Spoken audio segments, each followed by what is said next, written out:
us here at Chapwick Resort in Nyanga. So before we move into the day, just a bit of a recap of day one. Unfortunately, Bothwell Nyajeka is still coming, so I'm going to have to fill in for him. But anyway, let's kick it off. So our first presentation, which I must say I really enjoyed a lot, was by Nyaradzo Chauruva, Assistant Country Director of CARE, talking about the overview of NGOs in Zimbabwe and the challenges affecting financial reporting and governance. So just really some of the highlights. Obviously, the financial reporting challenges, you should all know them: lack of qualified accounting personnel, inadequate financial management systems, dependence on donor funding, complex regulatory environment, lack of access to technology, and difficulty in tracking and documenting expenses.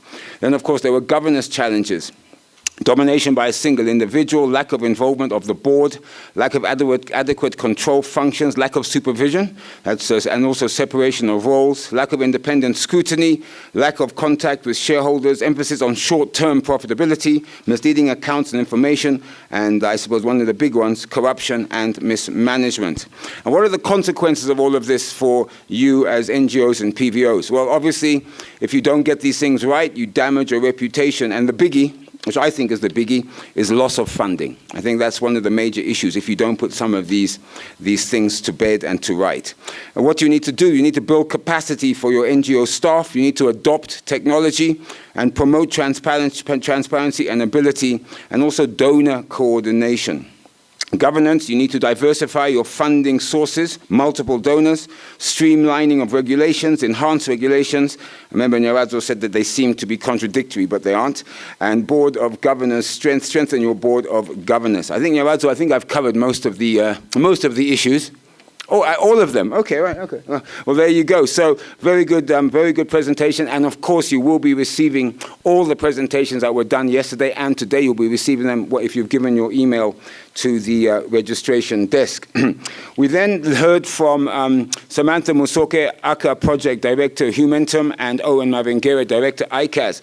I'm not even going to go and try and get into all that accounting stuff. But the bottom line was that ED2, they're waiting for your feedback. They gave you a website there to log on to, the feedback on ED2, which closes on the 15th of March. ED1's already closed, so unfortunately you've missed that one.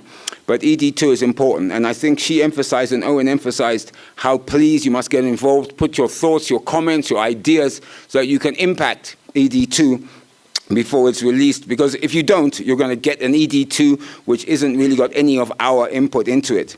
And I think one of the major issues as well, going back to the president of ICAS's opening, when she explained what ICAS was, she also talked about setting up an ICAS NGO committee, I think the word was, to look at this. And you, of course, are all the stakeholders. I, of course, would like to, obviously, I'm sure through Nango and Ernest, we'll have to try and put together a little grouping of you to meet and discuss. But I think that's something we need to move on quickly to get it on. And, of course, it would behove me to say that, obviously, it would be nice for you to be members of ICAS. Yes, Madam President? It would be nice for everyone to be members of ICAS as well. Okay, and I'm hoping that, when the technical committee meets, some of the, just like we did for the public sector, you'll be able to have lower, not the gold standard, but maybe certificate qualifications like we did for the public sector. I think that way then you don't, people, it'll be shorter. You start capacitating your staff, building up their skills as they work towards, of course, the gold, the Rolls Royce of ICAS qualifications. Okay, then, so please, the website's there. Find out from ICAS what the website is. Start making your comments. Have a look at it. It's important. Let's try and put as much Zimbabweanization. How's that? Yeah, that's a nice word. Into ED2. We then had a panel discussion with Ernest Umai, because we changed some of the participants on it. But the major issues I got from there, of course, we spoke a lot about the boards, about how to set up the board's independence, and so forth. And of course, we heard from various auditors, and we also heard from the Nango director. The idea being, of course, and I think it's one of the sticky things that we need to try and figure out, is how this audit process, how everybody can audit, particularly bearing in mind the different levels of NGOs, the different levels of funding. I think that's a big deal. And one of the suggestions, I heard that there was pro bono work, but I'm not sure how much of that is done. I'm sure I'll ask our colleague from Ernst & Young, but also as well, the idea of pooling smaller NGOs together and maybe going to one person, and obviously that cuts down some of the costs with some of the audit companies. But there needs to be a way that they need to audit, because that follows into the presentation by Mr. ZIMRA, representing the Permanent Secretary Simon Masanga of Ministry of Public Service, Labour and Social Welfare. He said that audit is not negotiable. Yeah. So the moment that he said that, you may delay it a bit, you may ask for extensions, but it's non-negotiable. Okay, which obviously then leads us into how do we audit these little these smaller CDOs, these really small ones that only have 10,000, 5,000. How is that going to work? And also, of course, the registration issue, the trust issue. I think he went through the PBOs and we asked them numerous questions on that. So I don't necessarily need to get into that too much. And then, of course, we had Walter, who 50% was looking for love. Walter, did you find love? Walter? I keep on repeating. I did a survey when I came here. Oh. People I talked to. Oh, so you weren't part of the survey? Exactly. Oh, shame. All right, okay. So you're never going to find love. Okay, no worries.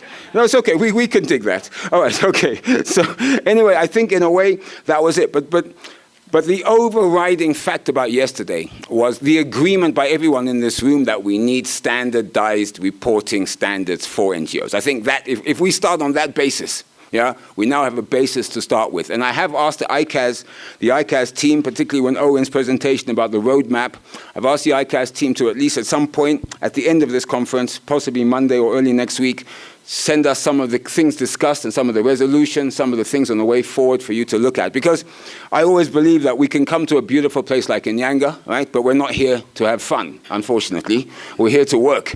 And the way we work is by coming up with these resolutions, ICAS working together with you to follow through with them, and we can monitor each other. I think that's what's important. When you go back to your principles, you can then explain, this is what happened, this is what we're going to do, and this is the roadmap. So that is, I believe ICAS, if I can talk on behalf of ICAS, that is what is going to happen. Okay, well anyway, that's an overview of yesterday. I hope I haven't missed anything out, but I think the general holistic thing was, let's move forward with standardization of NGO financials, okay? And of course, there are issues that we need to, and the task force is working on them. In terms of some of you who have, like World Vision, I think mentioned it, USAID, where you have parent companies telling you this is what we want, and then at the same time you may have financial standards, but they will converge at some point. But until then, possibly, you may need to do two sets of financials. But anyway, we'll get to that point when we get there. We're not there yet. Right, so that's that. So now I'd just like to call upon Ernest Yamai from Nyanga. He said he'd just like to have a few words. Ernest, please, where is Ernest? Oh, there you are. All right. Must I give you a bit more time? Are you okay? All right. So I'll tell you what, though. What I wanted, Walter, can you give Walter a microphone? Or Walter, if you want to come up here. Because one of the things that was interesting was those 30 facts. Remember he said, can you write down 30 things to monetize your brand? Yeah? So last night I was talking to him, and I was saying, hey, hang on, I can only do 10, right? How'd you get 30, right? Then he said something very interesting about how to break it down. Walter, could you go through that 30 and really explain, because I think it's important for each of our brands, and explain how you should look at the 30 points that you put down. Thank you. Good morning. Once again, my first name is Walter. It's a name of German origin. It means ruler of the army or commander. My surname is Chimene. It's a Shona term. And I'm a power broker. There's so many ways to break it down, but basically there are 5 to consider. The first one is around talents. Number 2, skills. Number 3, ability. Number 4, networks. And then number 5, people who owe you.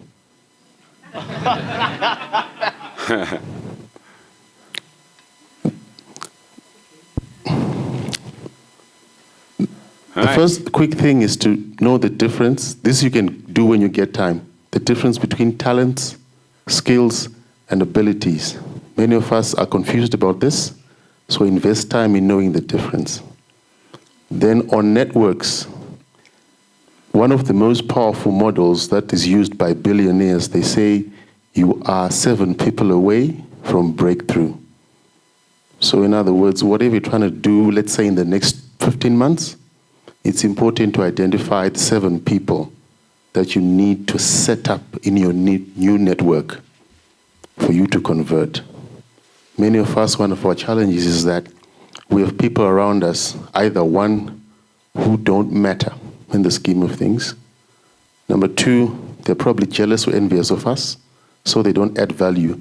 In fact, they behave like enemies. And then thirdly, we might be surrounded by bootlickers. So it's important to set up a new network. One example is to say, for example,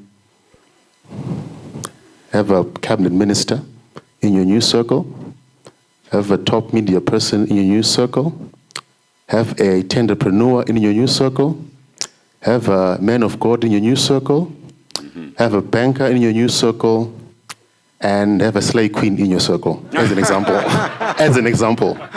Mind you, those people, hate them or love them, they are so connected, they can knock on any door in the country. So in terms of conversion, like it or not, they may be useful.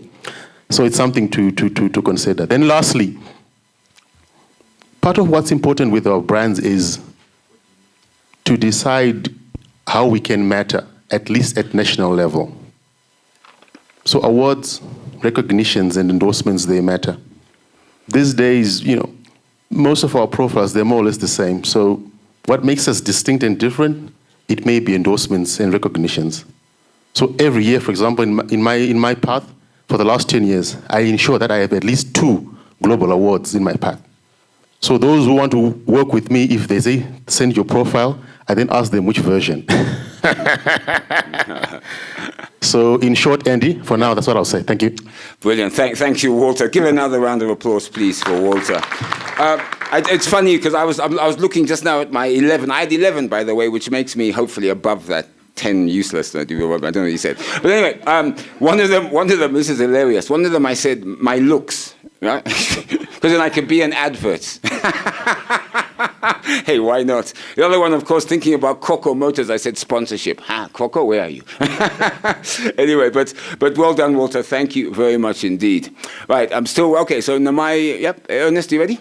All right, so let's have a quick round of applause, please, for Ernest Yamai from Nyanga to give us just a quick presentation. Thank you.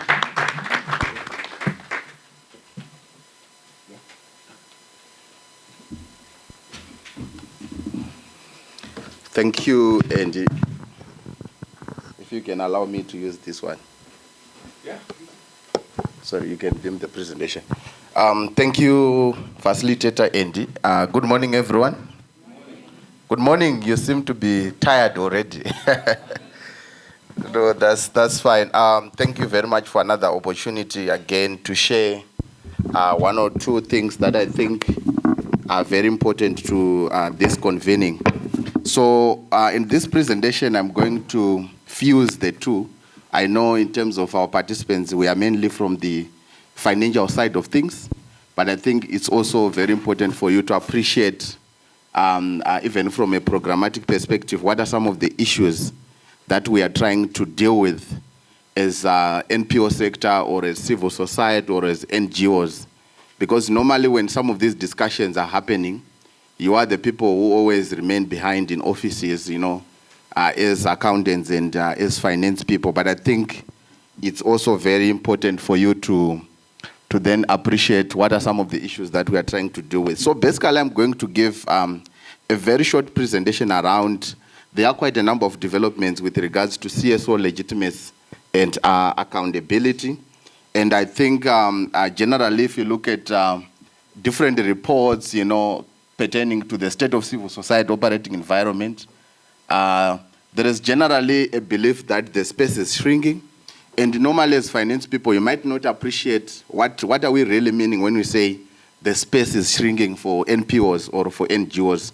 So this presentation will then try to look at some of those issues. So basically what I'm going to do is I'm going to explain what do we mean about CSO legitimacy and accountability, because normally when we say the space is shrinking, in other words, there are issues to do with the legitimacy and accountability of us as the sector.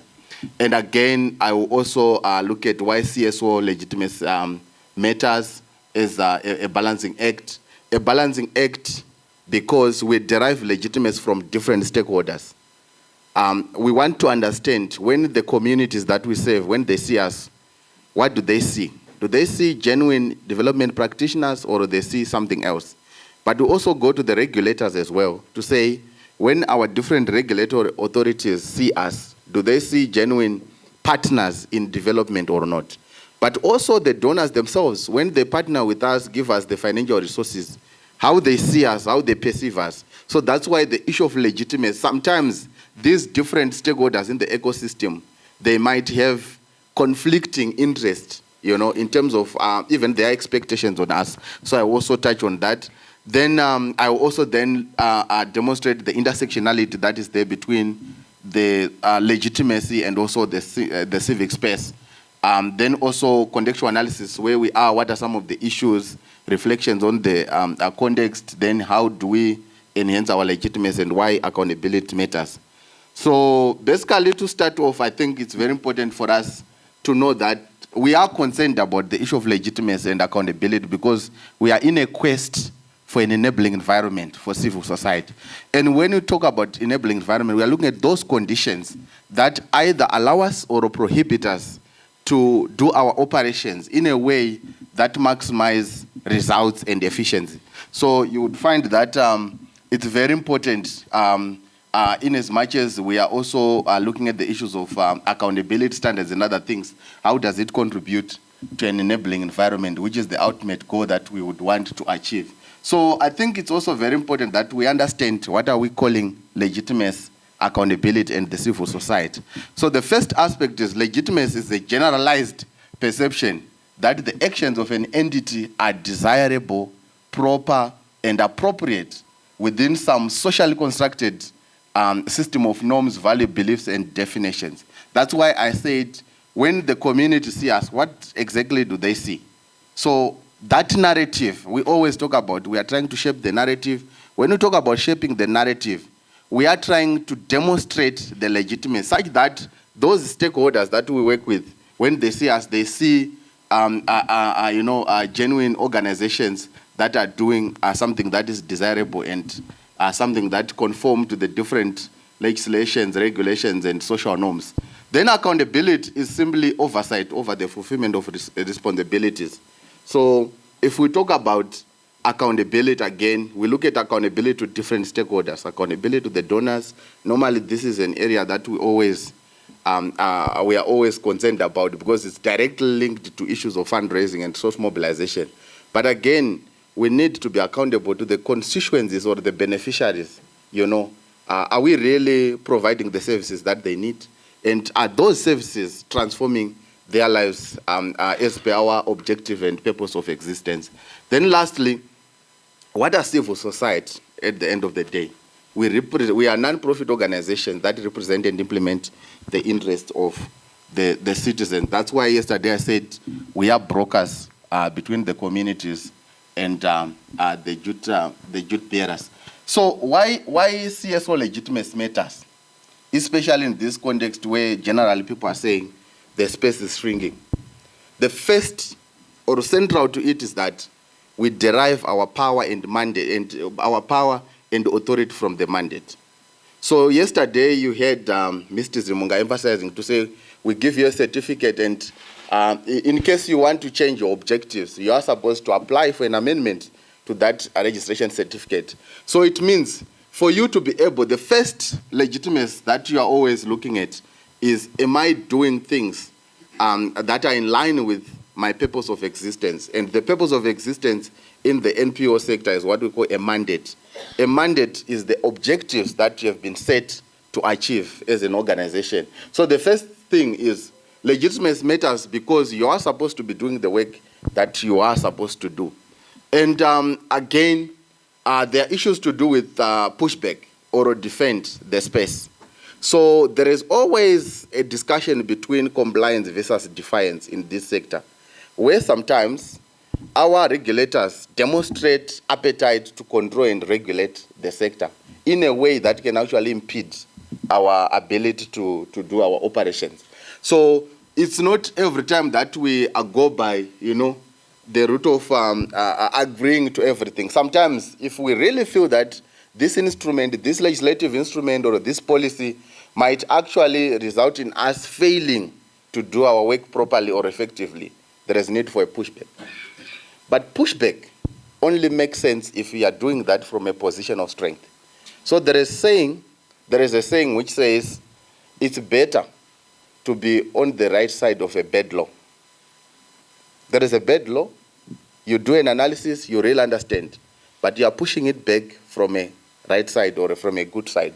By good side, sometimes maybe you are already complying or you are already, trying to make sure that you align to that particular law, but then you are demonstrating how that law is actually affecting your work. So normally we always try to consolidate strengths so that we are able to push back repressive instruments and operating environments.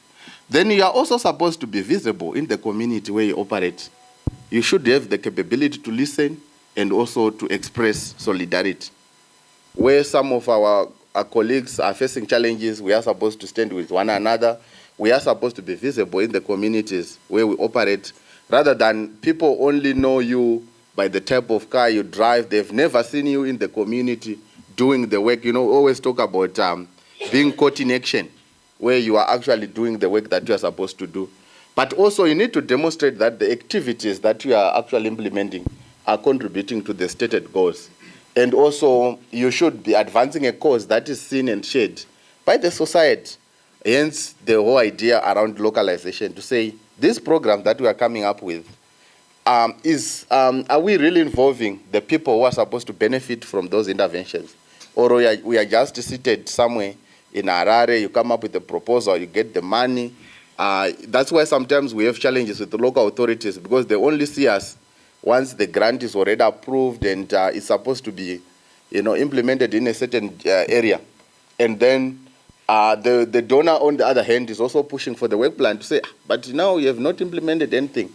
Yet you are now, fighting with the local authorities, asking for MOUs and other things. So normally involvement of the communities and local actors is very, very important. We always talk about co-creation of the programs, from the program conceptualization, designing, implementation, up to the monitoring and evaluation. Then the last one is also you should be acknowledged as having expertise. There is also need a balance. Normally when we come up with, or we form these organizations, we always say it's out of passion. But in that agenda again, you also need then to find ways of getting the expertise, so that at the end of the day, you are able to deliver on different aspects. Right, then civic space is shrinking. What are we really talking about when we say the space is shrinking? We are looking at 4 things. Central to it, or the first one, is the regulations. If the regulatory frameworks, it might be the legislation, it might be the policies affecting the CSOs. Is it allowing us to do the work, or we are not able to do certain things because of the law? So we can then assess the state of the operating environment based on the different regulatory frameworks available. The second thing is funding. And on funding, we look at 2 things: availability and accessibility. The first thing, are there opportunities for NPOs to access funding? Are there opportunities? Do we have, so might look at proposals, we might look at government doing social contracting, possibilities of partnerships with private sector and the business. We might look at social enterprise, the income generation. We look at all those things. Then sometimes, especially in this context, the funding might be there, but you look at the eligibility criteria.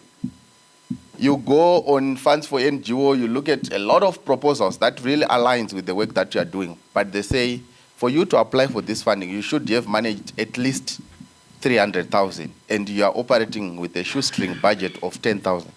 So the funding is available, but it's not accessible to you due to restrictions. That's why normally we need to engage with the funder so that we discuss the grant-making process itself and procedure. Otherwise, it can actually result in the shrinking of civic space. Then the third dimension is the safety. Some of us, we are human rights defenders. Our role is to represent the interests of our citizens whenever there are perceived violations of human rights.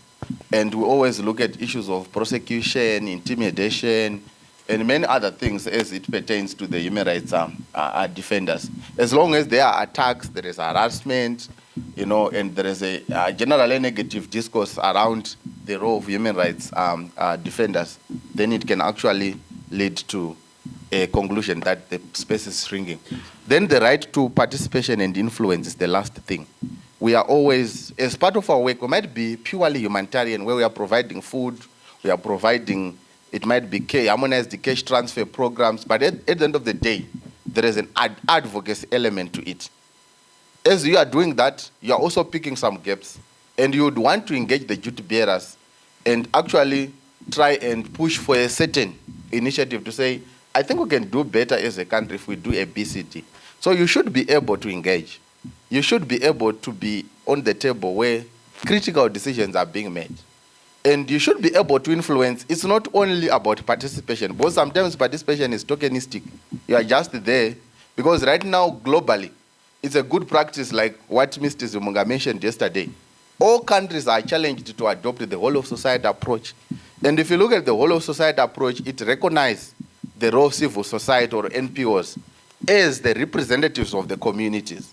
So any government, that's why always the government said, we can't do it without you, because we are a recognized constituents in the development architecture of any country. Even if you look at the 2030 agenda, the SDGs, the leave no one behind remains a fallacy if civil society are not engaged. So normally we look at the ability to influence. If we then input into the process, budgeting process, national development plans, is it really translating into results? Where some of our issues are actually incorporated. So if the rules of engagement seem to be tokenistic, where we are just there to write the register and to provide evidence that the sector has been engaged without necessarily influencing the outcome or outputs of the process, we can actually say the space is shrinking. So right now, where are we? Is the space shrinking or not? There is what we call a state of civil society operating environment or civic space tracker. It's actually a barometer that is being commissioned by Civicus. So as of 2022, from the results, it actually revealed that 42.2% of the world's population is living in areas where the space is shrinking. I will share more in terms of what exactly is happening in the next slide. But also Zimbabwe is rated around repressed, where we are actually being scored at 35% at the moment. Actually, it has dropped because 2023 results are already out, and we have dropped by 5 points. We are now at 30. So I will share what are the issues. Then only 3.2% of the world's population is living in areas where the space is enabling. Some of the countries are like Canada, you can do whatever you want. But also there are 28.5 where it's actually closed, You can't do anything, the likes of Tunisia. And I will also then demonstrate why some of those countries, they actually scored high on certain indicators. One of it is around implementation of FATF recommendations. I will just share briefly why. So what are the topical issues that are there? Or the main drivers? One is harassment, is the top. And this one is the global. It's not the Zimbabwean case. It's global. Harassment is the main driver of shrinking civic space. Protesters detained is the second. Intimidation, third. Restrictive laws and legislations. Fourth, attack on journalists, protest disruption, censorship. Censorship here, we are looking at, there are certain areas that you are not supposed to do. For example, the second objective of the PVO Amendment Bill is that CSOs are not supposed to undertake political lobbying. There has been a lot of discussion, what does that mean? What do we mean when we say CSOs are not supposed to be involved in political lobbying? Are we talking about political participation? For instance, if an organization is supporting maybe voter education activities, does that constitute political lobbying or not? Those are some of the issues that are. So censorship is there are no-go areas. There are certain interventions that you are not allowed to do. Human rights defenders prosecuted, human rights defenders detained, and also journalists detained. So these are the top 10 violations to civic freedoms that are actually, so these are different parameters that are being looked at when we are assessing the state of the operating environment. Contextual analysis, where are we, even in Zimbabwe? There is a general view that there is democracy backsliding, so the space is shrinking. Why? We know what has happened with the PV Amendment Bill. There were a lot of issues. Now we have another kid in the block, the Criminal Law and Codification Reform Amendment Bill, where there is a new section, Section 22A to be specific, which says organizations or institutions or individuals are not supposed to engage in meetings, especially with foreign governments, which will result in injuring of the national sovereignty.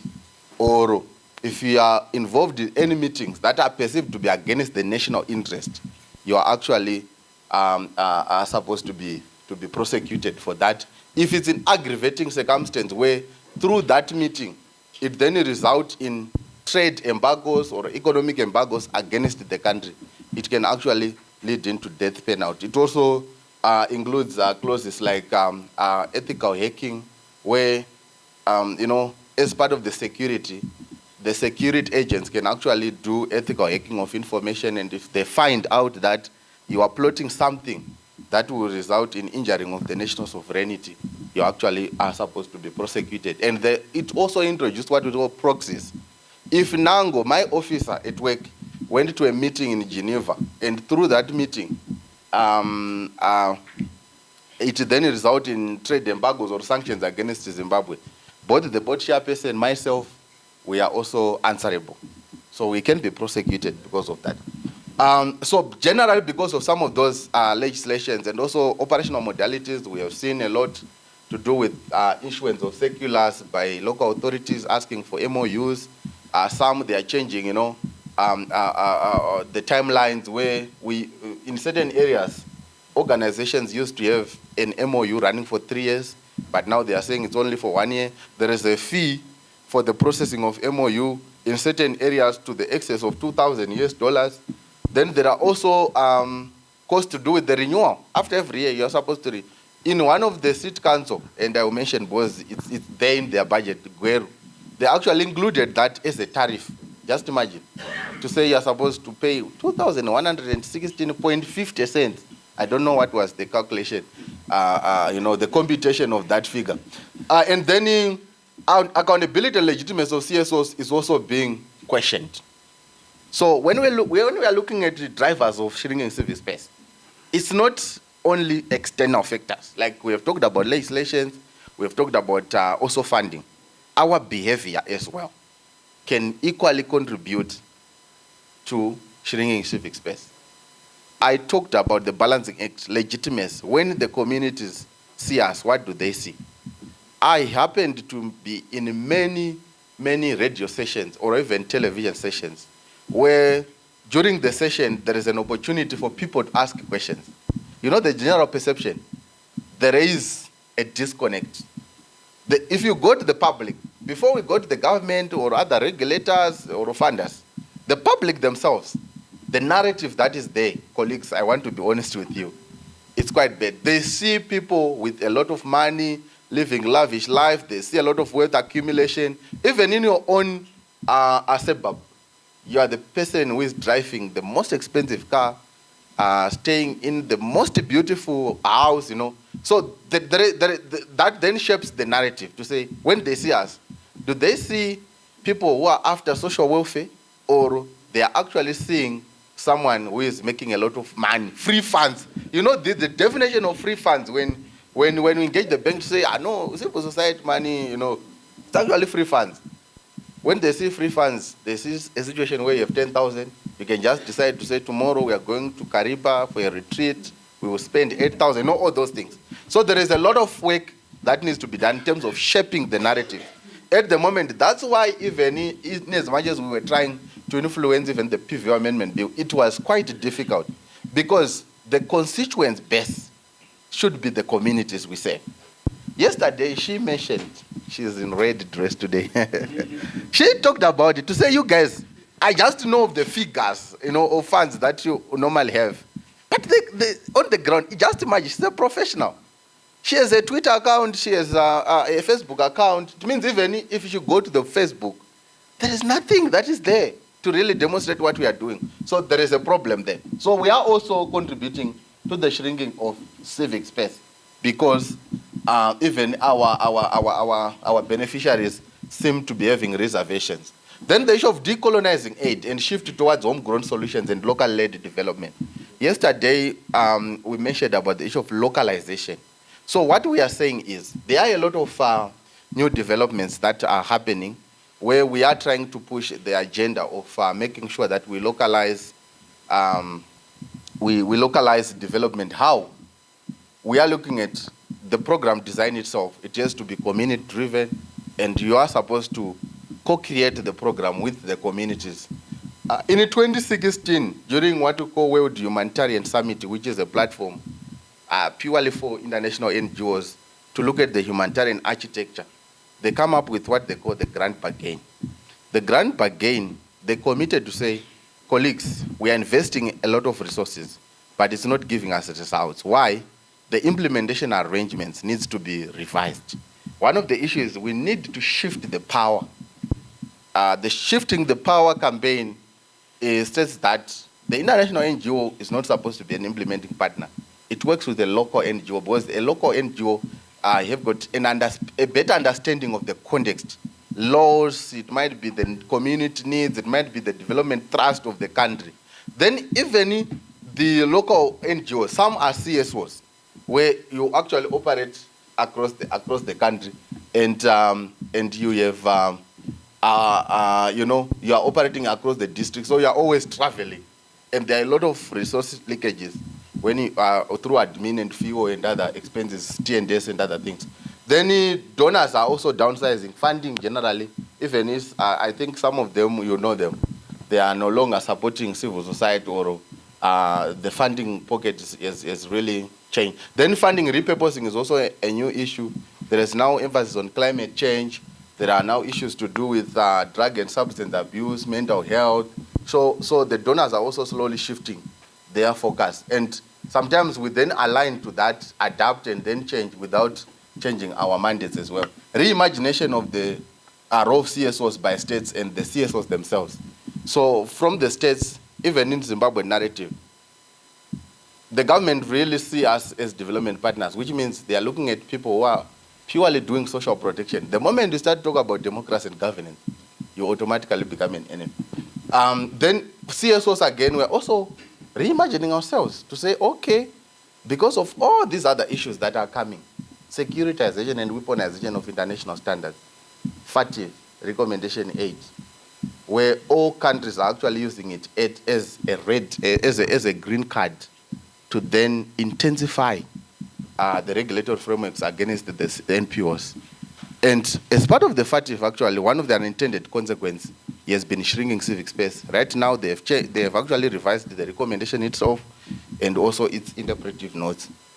Emphasis is also on benchmarking work to standards, which also dovetails well with the thrust of this workshop, to say we are supposed to align our work to sphere standards. Mr. Zimunga also mentioned about it yesterday, to say there are 9 core humanitarian standards, and there are 4 principles to it: impartiality, humanity, independence, and neutrality.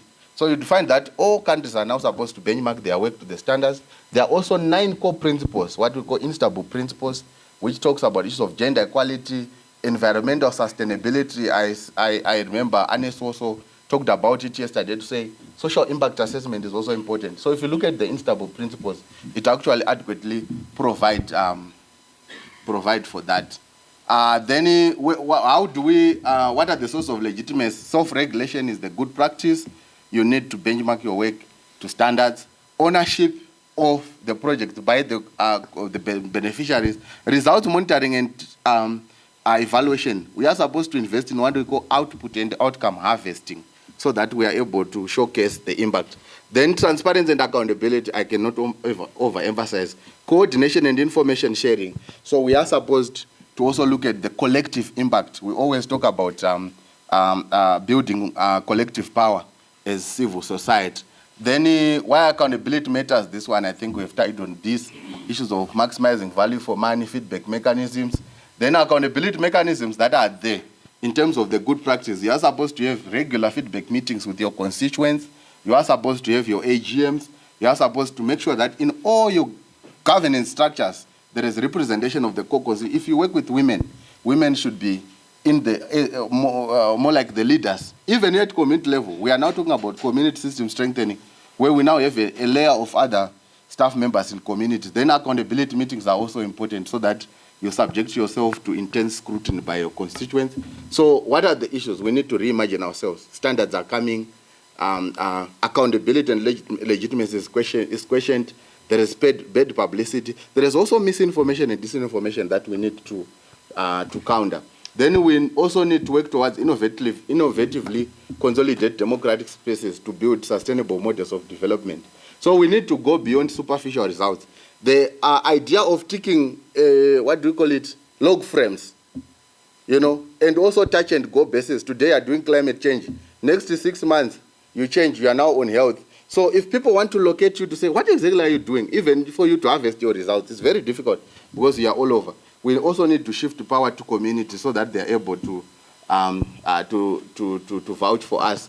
Then lastly, we need to introspect always and assess whether we remain honest brokers for the communities we serve. We have to earn the trust dividend from the public. Thank you very much. I'd like to now call upon one of our sponsors that made this possible, and that's EcoBank, to come and just tell us about why you should bank with them and what a good bank they are, because I think they are. Whereas, and NMB is, of course. Where am I going to keep quiet? EcoBank, please, a round of applause.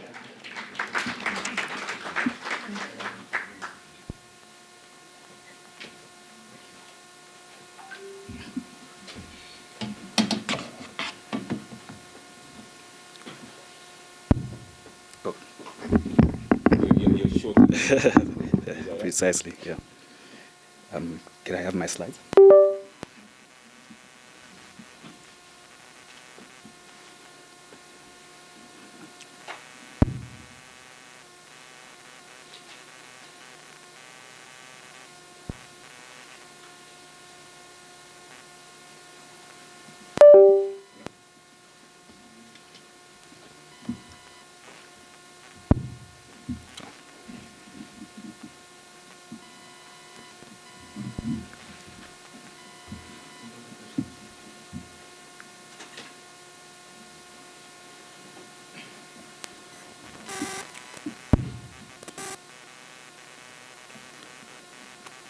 Okay, maybe I could.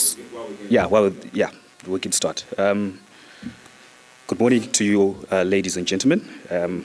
I think Mr. Jimenez laid the platform for us when he said you should know at least one banker in your circle. So I guess I'm your banker today. So we are EcoBank Zimbabwe, and I've generally put my presentation in two formats. Basically, I believe in any relationship you should know where you are coming from and who you are, and what we bring on the table. So just to give you context, I was hoping that we could see the footprint that we have on the regional spectrum. We are a Pan-African bank in 33 countries. Headquartered in Togo, formed in 1985. We also in one European country, which is France. So the subsidiaries, of course, includes Zimbabwe there, which we'll get a closer look into. We have 4 international offices. Thank you. So I was just explaining in our footprint where we are and where we are found within the African spectrum. I was mentioning that we are in 33 African countries. Zimbabwe is a subsidiary of that. We have international offices as well in London, Dubai, Beijing, SA. We're listed on the 3 stock exchanges. That's your Ghana Stock Exchange, Nigerian Stock Exchange, and BVM there.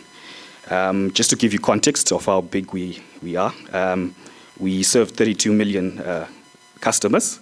There are over 13,000 employees, 671 branches, 2,659 ATMs, total assets 27.6 billion, total equity 2.2 billion. So just to give you that global perspective of how big we've come. Yeah.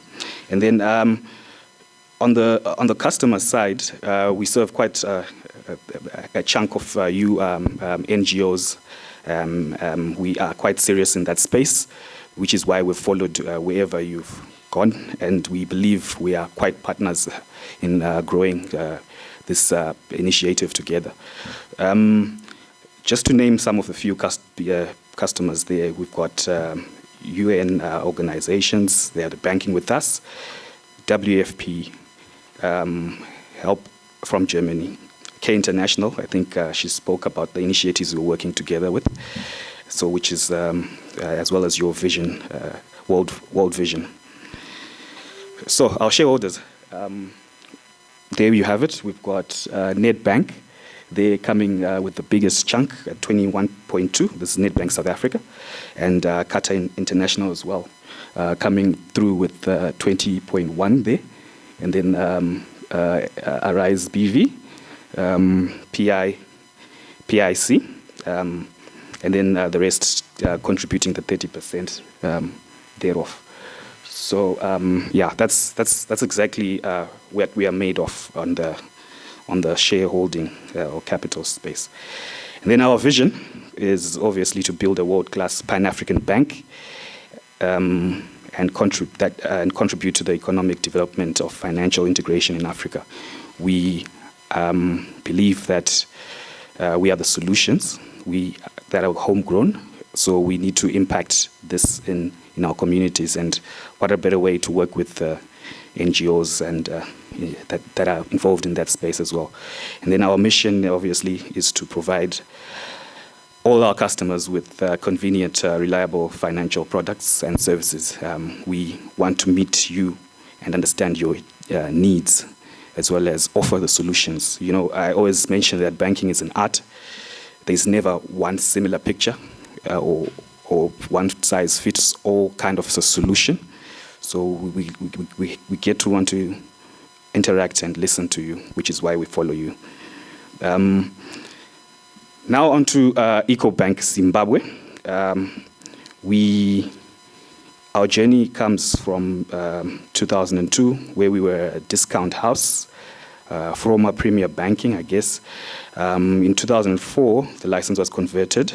And then in January 2021, EcoBank Transitional, that's your group, then bought the full shares on the premium side. And we now became a full commercial bank in January 2011.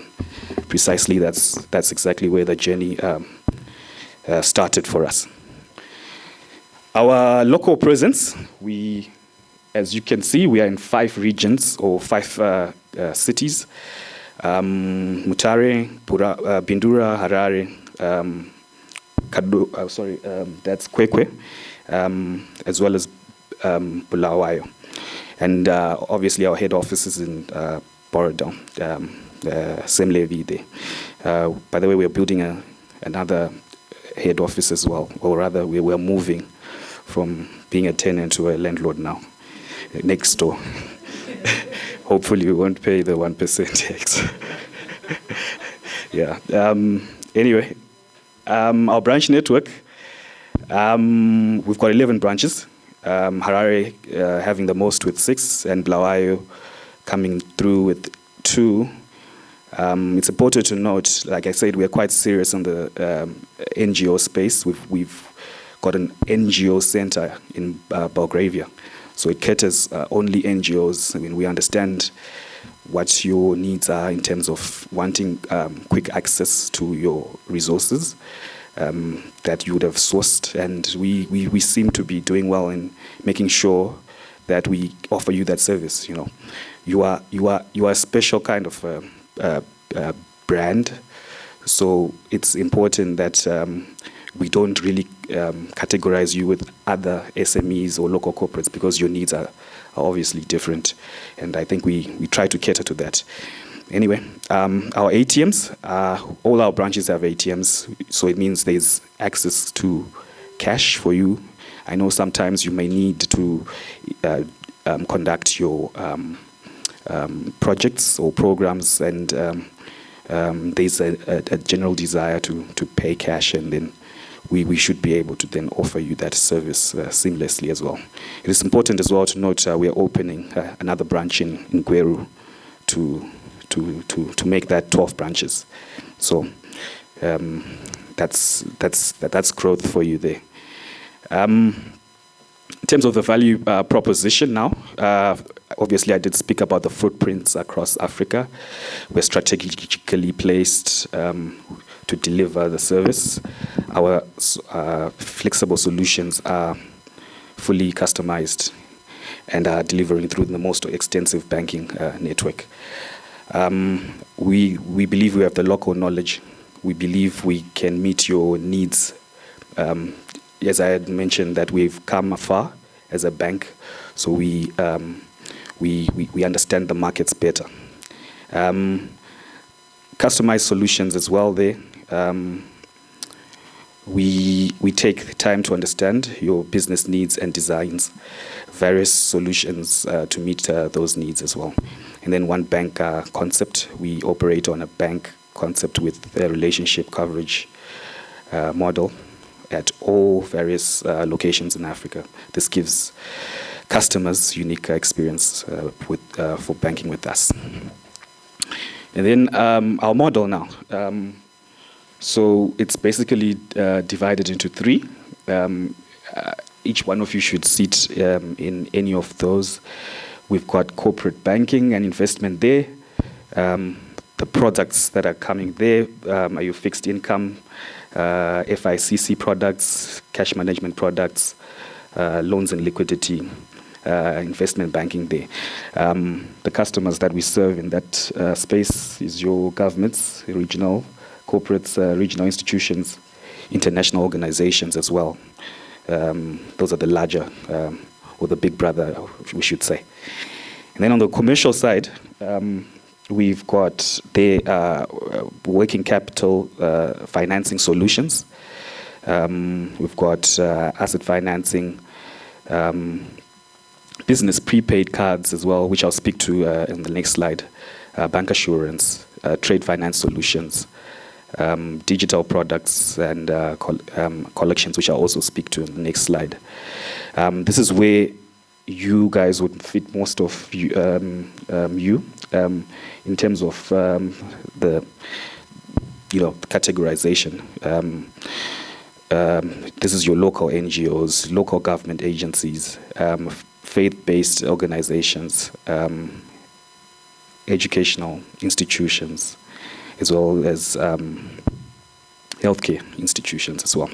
And then on the consumer side, I think that's where the softer issues are in terms of your human resources. We do offer quite a number of products there, which is your cards, prepaid, some of debit cards as well, bank assurance. We do offer wealth guidance and solutions as well. Some programs that we run, which can also be quite helpful. Okay, I'll keep going.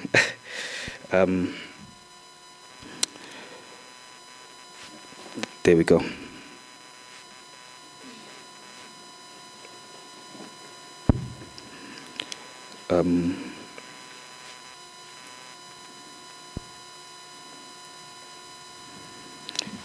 All right, I'll keep going. So that's the model that we have as Eco Bank, and then sure.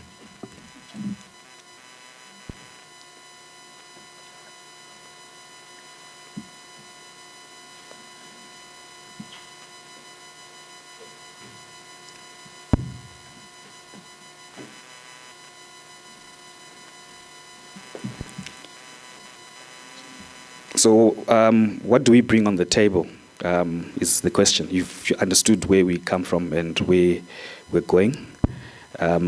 So for the commercial side, and which is where your NGOs are sitting, this is what we usually offer. I'll start with credit facilities. I did mention the working capital facilities, short-term, overdrafts, contract financing, receivable financing, guarantees, and asset financing. These are offered at different tenures. You in the USD loan is usually 15%.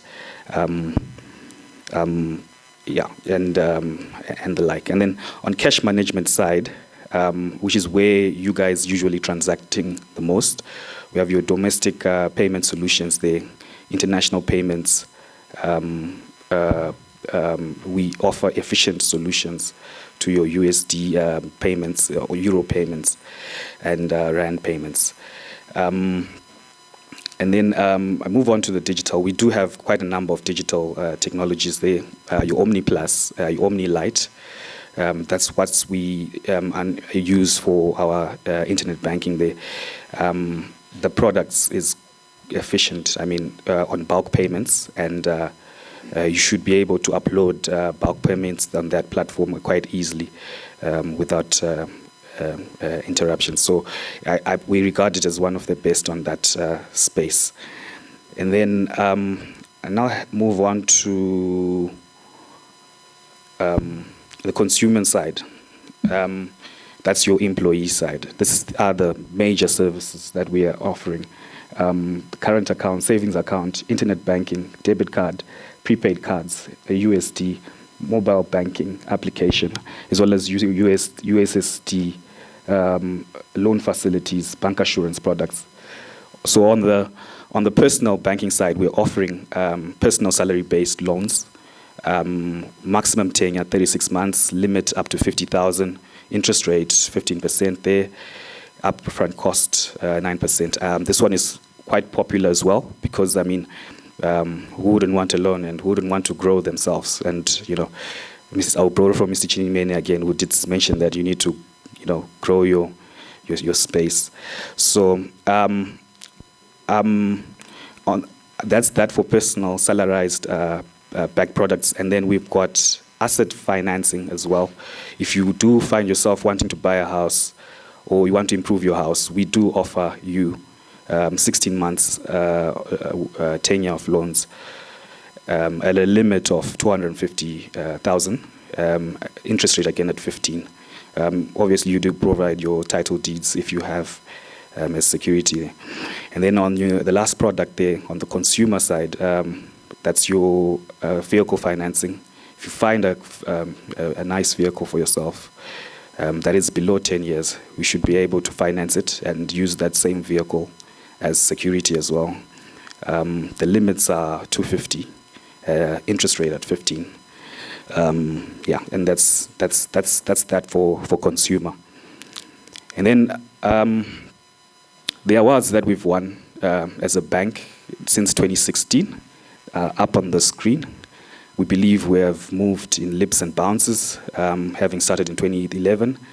But as you can see, we've won overall best performing bank in 2021, second run-up group chairman, sustainability award 2022, top institution, top company survey, first run-up, second run-up overall banking in 2022, best performing banks and banking surveys. So we would like to thank our customers for obviously supporting us. We wouldn't have gotten all these awards if it wasn't for you.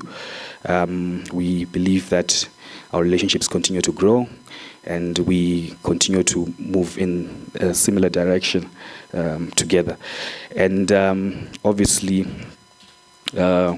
would like to implore those that are not yet banking with the best to obviously make contact. I'm available if you have been captured by what we are offering.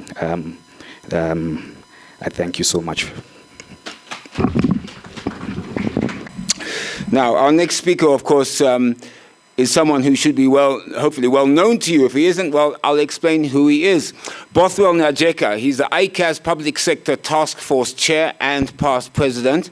He heads Masawara Group's non-hospitality and non-insurance cluster. He's a chartered accountant and holds a Bachelor of Accountancy Honours degree from the University of Zimbabwe and a Master's degree in Business Leadership from the University of South Africa. Mr. Nyanga is Chief Executive Officer at Sable Chemical Industries Limited and Non-Executive Chairman at ZIMRA Lion Insurance Company Limited. He's also on the board of TA Holdings, Turnal Holdings, Botswana Insurance Company, and Trans Industries Private Limited. You're very busy, Mr. Nyanga.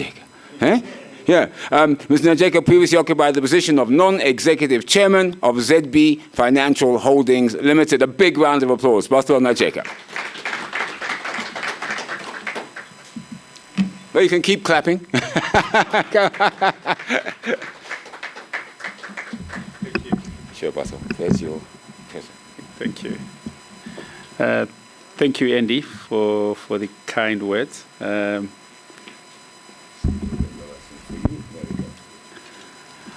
Okay, so it's quite a pleasure to be at this workshop, and I think it's the first one for the Institute of Chartered Accountants to hold this kind of workshop.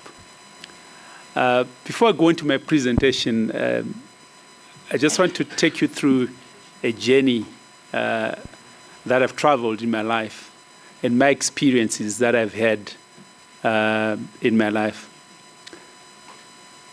As a young accountant, my world revolved around thinking that the company that you work for is your entire world. Because you do articles, your entire world is the accounting firm. After that, you get employed. I worked for Anglo-American. My entire world was within Anglo-American, and you thought there was nothing else other than that. But as you grow and you actually find out that what you're actually doing and the company that you're working in is actually part of a big ecosystem. And then you actually realize that what you're actually doing is but a small part of the world economy. And then you now say, okay, world economy of Zimbabwe. And then you kind of start to understand that it's a small part of Zimbabwe. But then you get to learn that, no, you know what, Zimbabwe is actually very small when you compare that you are now in Southern Africa. And then you now say, okay, now I understand we've got SADC, Southern Africa. You actually understand that, gee, we're actually very small. When you compare the population of Southern Africa to Nigeria, you're not told there are 200 million people. You say, wow, what's happening here? And then you begin now to say, no. India, there are actually about close to 1 billion people. And China. And then you begin to say, wow. And you begin now to say to yourself, how do I place myself as Bothwell in this worldwide world, which is very, very interconnected? And through my journey, I actually found out that what connects us at the end of the day is basically that we are human beings. We are societies. And all we're doing is to make sure that we are making lives of human beings better. And then how have human beings structured themselves so that they can interact with themselves? So human beings start off as a family at a micro. Then families interact with each other. Then we become nations. Now, when we become nations, we need to govern ourselves. Then we need governments to put in laws on how we interact among each other. and how we do business amongst each other. And then thereafter that, you now have got economic blocks, your SADC, ECOWAS, and so forth. And thereafter, you've got the big things like your UN and so forth. And then you now say to yourself, what connects us in terms of economy? Because the world that we're now living in is developed humankind from just being almost like, I don't like the word, a peasant, right? Where you are just growing your own food for your own family. You are now in an ecosystem where your work, your services are actually impacting the whole global world. So I might be a farmer in Mvurwi growing tobacco in my small 50-hectare plot. But guess what? I've got impact on the whole smoking world in this world. If I don't produce and Zimbabwe doesn't produce, there's going to be an impact in the world in terms of tobacco supply. Not only that, it's going to have an impact on Zimbabwe, it's going to have an impact on humankind. Having understood that, you actually now start to put things into context.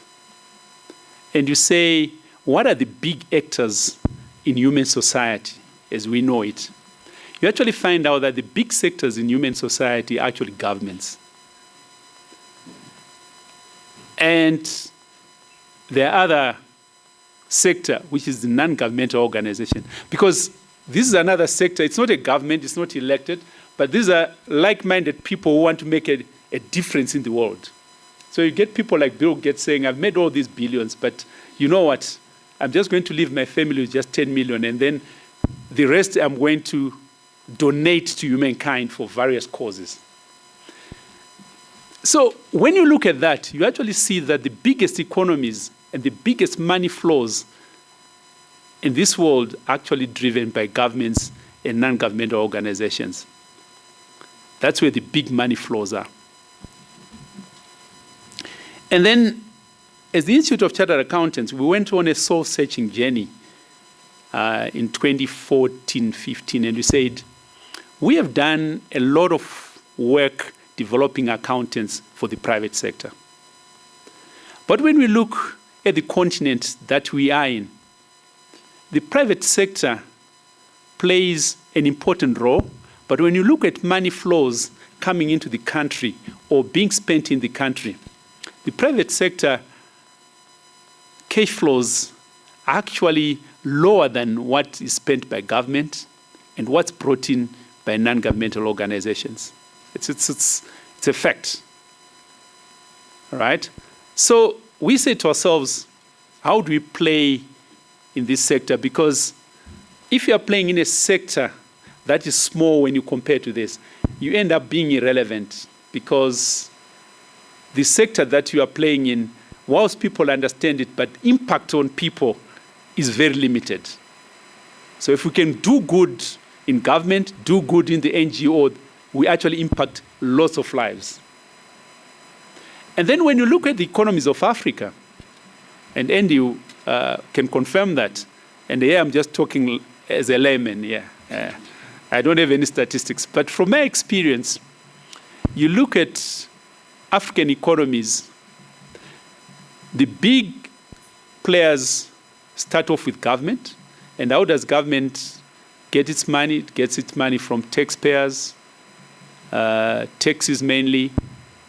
But when the tax-paying base is shrinking, you actually start to see that NGO flows start to be very significant in driving certain social activities within an economy. So if you look at countries like Malawi, NGOs, if you look at their budget, NGO contribution is quite big. You look at other countries in Africa, NGO contribution is very big. Therefore, I'm quite excited that as ICAS, we have now set up our first conference where we're interacting with the NGO sector, because I believe it's a big sector.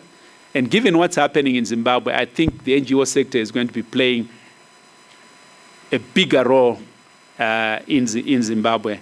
And therefore, us as the Institute to be more connected to the NGO sector, understand the pressure points, and see how we can add value into your processes and work.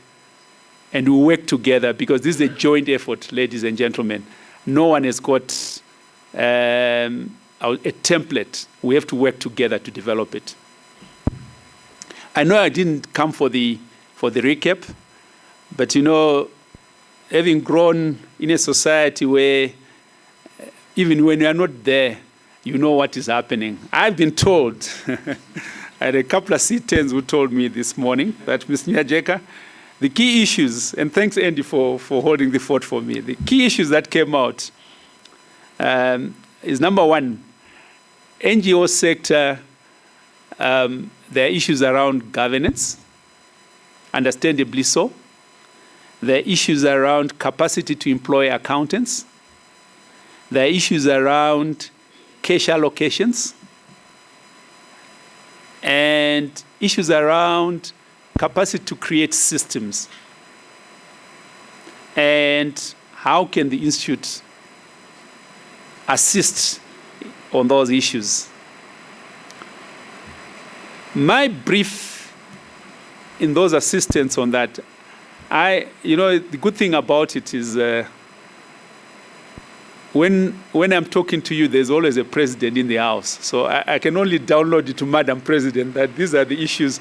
You'll have to give me a brief after this, so now we can resolve it. All I can do for now is share with you the journey that we traveled in professionalizing the public sector accountants in Zimbabwe. And our journey in professionalizing the public sector accountants was actually driven by the fact that government is a big player in the economy of Zimbabwe, and therefore there's need for us to professionalize the public sector so that we can improve governance and also accountability. I think I've gone through all those issues. And the key aspect in professionalizing the public sector from ICA's point of view was driven from the fact that whatever person who is going to come out of this public sector accountants, that person must fulfill all the attributes that are expected of a professional accountant. And a professional accountant, ladies and gentlemen, is not just in word, it's also in act. And when you look at the pillars that ICAS uses to develop a professional accountant, we have got pillars around academic, and then we've got pillar of on-the-job training. So we say to ourselves, when we are developing the public sector accountant, we are not going to compromise on those two pillars. So we engaged with government, and we developed a syllabus for public sector accountants. And that syllabus for public sector accountants was actually driven by the Institute and also people, consultants that we brought in. And what we ended up having was an accounting module for the public sector. And as you know, public sector accounting is really driven by IPSAS as opposed to IFRS in the private sector. So we developed those modules, and those modules are being taught in government institutions. So we covered the academic side of public sector professional. Then we went on to the training on the job. As you know, when chartered accountants are trained, we go through what we call articles of training. And those articles require you as a student to work for a number of hours under the tutorship of a professional who is also a member of ICAS. And what we've done within ICAS was to develop what we call training houses. And those training houses that are developed have to conform to certain minimum standards that are set by the institute. So what we did was to identify those training houses and then gave them the criteria upon which we are going to measure them and ask them to actually develop themselves to those standards. And as ICAS, our job was to accredit those training houses to make sure that any accountant or any student who is going to be trained in those houses meet our minimum standards. So we started off with, I think, Bulawayo City Council, ZIMRA, and Office of the Auditor General as the training houses. And they started engaging their first students. I think they started last year, and they've already started on their articles. At the end of training of those articles, the next pillar is professional exams. Because from an institute point of view, we need to make sure that you are academically competent, you have done your hours. Your next thing is we want to test you to make sure that you know what you are doing. That is taking what your academic knowledge and your training so that you are able to solve problems. And the only way to do it is through examinations. So we have developed professional examinations for the public sector. And any student who has gone through the training articles will need to pass those exams before they become a professional public accountant. And for the public sector accounting, that's the top pillar, the professional public accountant. We've also said that we know that there are certain students who are not going to pass those professional exams. So we need to find a level where they can be. And that's what we call them associate public accountants. So we've got an associate level. So those are people who have gone through their academics, they've done their training, but they've not passed the professional exams. And then we've got the technical aspects, which is those people who have done the academics and are still learning. But in life, someone might say, this is too much for me. I don't want to go any further. You end up just being a technician at that level. So that's how we've developed the public sector accountants profession in Zimbabwe. And I must say it has been a long journey, but we are all excited with what we have done.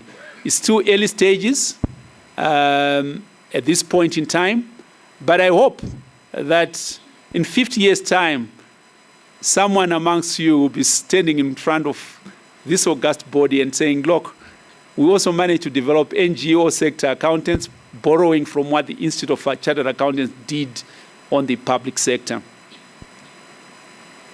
So when you look at why we want to make sure that this is important, it's because as the Institute of Chartered Accountants, we've got a duty to society to make sure that we produce professional accountants, to make sure that resources are managed well and accounted well by whoever is managing resources to the people, because this is a societal obligation that we've got as an institute. That's the journey that we traveled on the public sector accounting. And I just want to leave you now with my thoughts in terms of NGO accounting. For me, NGO accounting is a mixed grill because it's really driven by whoever is giving the money. And I've seen that NGO accounting has actually been driven by making sure that you spend, number one, you have got a budget that is approved, and then you spend according to the budget.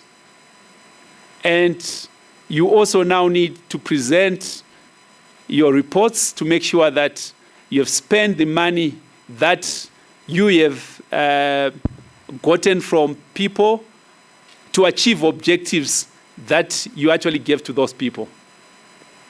So it's a much more focused sort of process and objective, as opposed to government or private sector, where you need to have a whole lot of more reporting standards that you have to fulfill. And I think it's something that I believe Tonderai and the Institute of Chartered Accountants can work with the NGO sector to see how best we can develop and make sure that we make a difference in your work. With that, I would like to say thank you. Thank you, Bothwell. Thanks, Appreciate that. Right, please, a big round of applause. Bothwell Nyanga. He's the chairperson of ICA's Public Sector Task Force. And of course, I'm not going to go through his CV. It was very long and very respectable. But just know ICAS is serious about developing and working together with the NGO sector so we can all come at the out of it. I'm pity you didn't talk to the slide about the benefits to Zimbabwe, the benefits to ICAS, the benefits to the economy, because that's also very critical. So well done. Please, another round of applause, Bothwell Nyanga. Now, we had obviously one of the biggest funders for any NGO sector is United Nations. I think that's probably a given due to their size and obviously their humanitarian, climate change, SDG work all around the world. We had obviously the resident coordinator for Zimbabwe, Ambassador Kalon. Unfortunately, did say he was coming, but unfortunately he had to go, he went away. But we have able representative. We now have a video for you from the United Nations representative for UNDP, South Africa, Ayodele Odusola. I hope I said that right. Anyway, let's watch the video. Good morning, and thank you for giving me the opportunity to share the United Nations view on behalf of the United Nations Resident Coordinator and the Humanitarian Coordinator, His Excellency Edward Kalon, and the UN country team on the issue that is very pertinent to us because the issue of civil society organization is very core to the value of the United Nations system anywhere in the world. And I want to really start by expressing gratitude to Mr. Simon Masanga, the Permanent Secretary to the Ministry of Public Service, Labor and Social Services, the Senior Management of ICAS, Mrs. Manjara Chigunduru, and Mr. Owen Mavengere, and all members of ICAS. I just want to really appreciate all the partners who have brought to this particular event. We really thank you for being here today, and we really acknowledge the role of multi-stakeholder in the values of the United Nations system. We see this as something, a principle that guides our operations on a daily basis. And in this regard, we strongly believe that with a multi-partners approach to development management through NGOs and civil society organizations, it will provide opportunity for us to really address the key need of the people on the ground. And I want to really appreciate the opportunity you have given to me to present this virtually today, because this particular period we experience multiple and conflicting demands, and that's why I've not been able to come and join you physically. But I just want to really underscore the fact that my not being there does not mean we won't be able to attend to questions and clarifications. Please pass any question and observation you have on this particular UN intervention so that it will be able to guide us in fashioning and shaping our future collaboration with civil society organizations in Zimbabwe. I just want to really also underscore that the role of the civil society organizations and non-governmental organizations is going to be interchangeably used, because we deal with multiple dimensions of these entities, not only at the national level, but also at the global level. And in this regard, we really appreciate the kind of role and the values of the civil society in shaping multi-dimensional stakeholders' platform and ecosystem, which helps us to really bring the views and ideas of multiple stakeholders on national development issues. So we strongly believe that this will help us in shaping what the UN really believe in terms of issues relating to promoting peace, human rights, development, democracy, as well as equality in the societies and in countries where we operate. So I really want to really underscore the role of the private sector and civil society organizations in achieving the Sustainable Development Goals as well as the Agenda 2030, which again provides opportunity for us to really mobilize various stakeholders in terms of mobilizing resources, sharing knowledge and expertise, as well as finances and technology on how to making sure that we use this to achieve Sustainable Development Goals on the ground. So I see this as something that is really very crucial to us in terms of addressing what we call complementarity between the values of the government, the values of the private sector, as well as the values of civil society. So to us, they have different comparative advantages. And we strongly believe this will help us to really shape the idea of making sure that we tap the expertise, we tap the experience, and we tap what we call the skill of every stakeholder at their own point. So this is where the issue of multi-stakeholder becomes very critical in development and global development management. So we appreciate this distinction between the role of the government as well as the role of the private sector, and also as well as the role of the civil society. So this is something we consider to be very important, and this is why the United Nations system work with multiple stakeholders of civil organization wherever we operate. Particularly, we have different levels in terms of community-based organizations, faith-based organizations, private sector associations, international and national and international organizations, in terms of promoting the work of development on the ground. So the United Nations system in Zimbabwe is working under the Zimbabwe United Nations Sustainable Development Cooperation Framework 2020 to 2026. And in this regard, we really consider the role of multiple partners to be very critical in working along this line. And this agenda, which we have aligned with the National Development Strategy of Government, as well as other development initiatives in the country, is to improve welfare and prosperity of the people, and also promote the health of the people as well as the health of the planet. And the essence is for us to promote a peaceful coexistence in Zimbabwe. So this is something that we consider to be very important. Without the role of the private sector, it will be very difficult for us to really make this a reality. But I just want to also underscore the fact that because of different entities and layers of stakeholders we work with in Zimbabwe, including the youth associations, gender associations, the association of the elderly, and even the association of people with disabilities. These are issues which we consider to be very vital for us to promote inclusion and leaving no one behind agenda. So as a result of this, in promoting the Strategic Cooperation Framework 2020 to 2026 in Zimbabwe, we have been working with a number of them. The National Association of NGOs, which we use to promote peace development across the various tiers of government, and also the Women and Law in Southern Africa, which we use to facilitate the implementation of the Spotlight Initiative, which is really something we use to promote gender equality and women development, women empowerment across the various strata of the Zimbabwean society.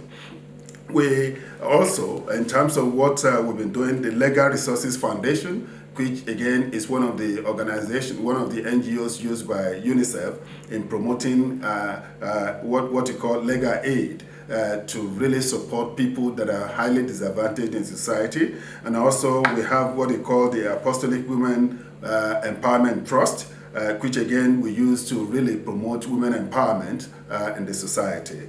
I also want to mention the Catsway Sisterhood, also another thing which we use to really promote the needs and aspirations of the marginalized community in the society.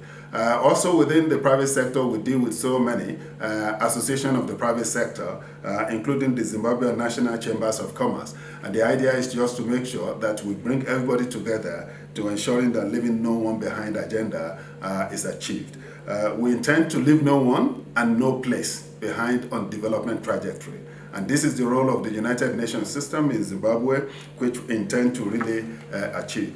But I just want to also re-echo the fact that what the value of the civil society organizations and also non-governmental organizations, the values they promote are core to the UN values as well, because this is where we talk about making sure that human rights of the people are protected, human development is achieved, and also we ensure the issue of equality, either between men and women, people in rural area or in urban area, or people with disability or the youth, as well as women. So these are the kind of things which we consider to be really very important as the core value of the UN.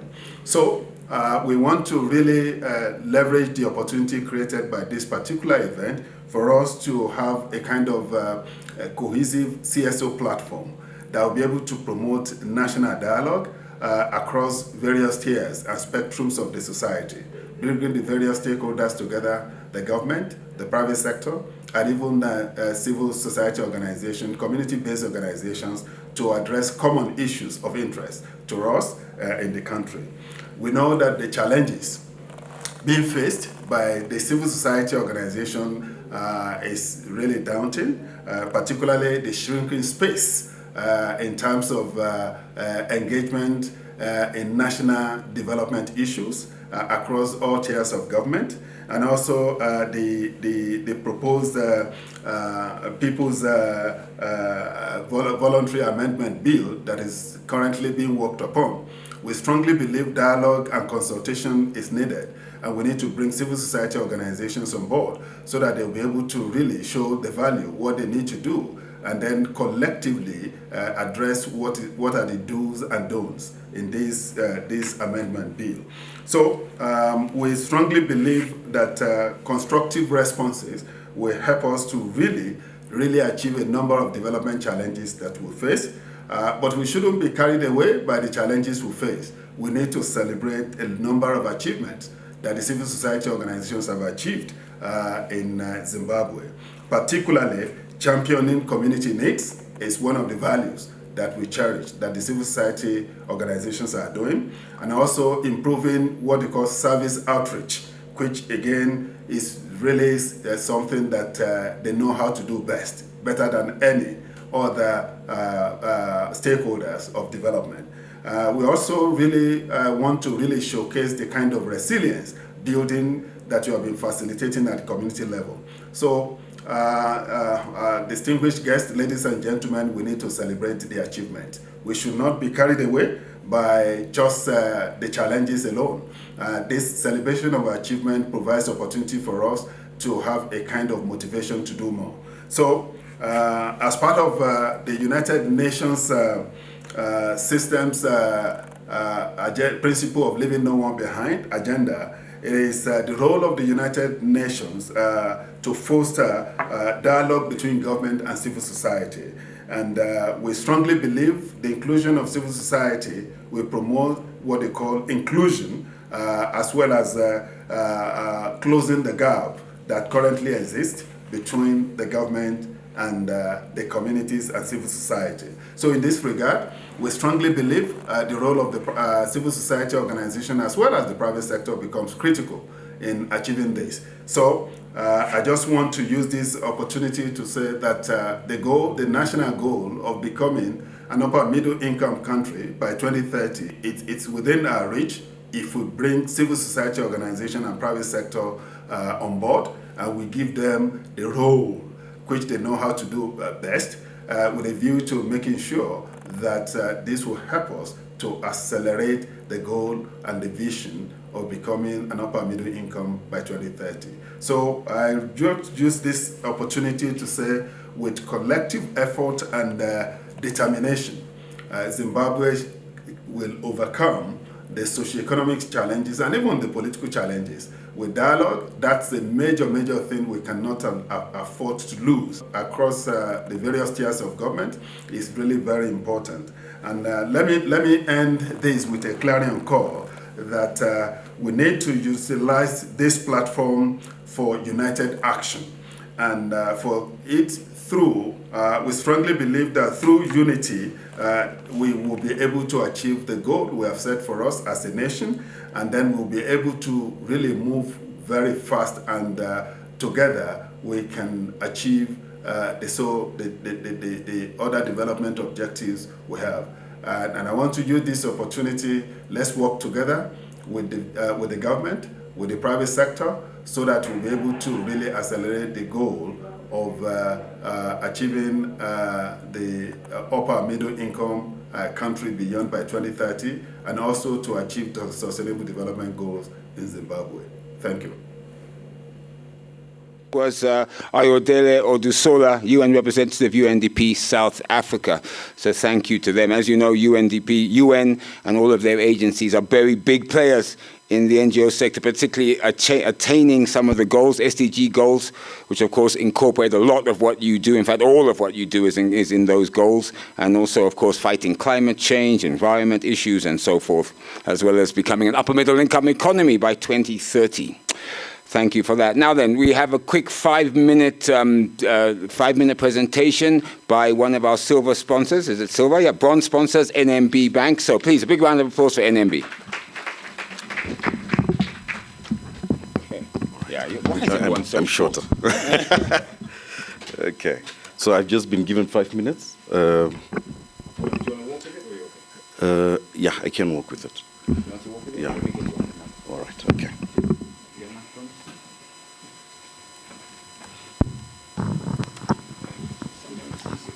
All right, so a very good morning again to everyone. My name is Kevin from NMB Bank. I'm from the Borodale branch, Sam Levis.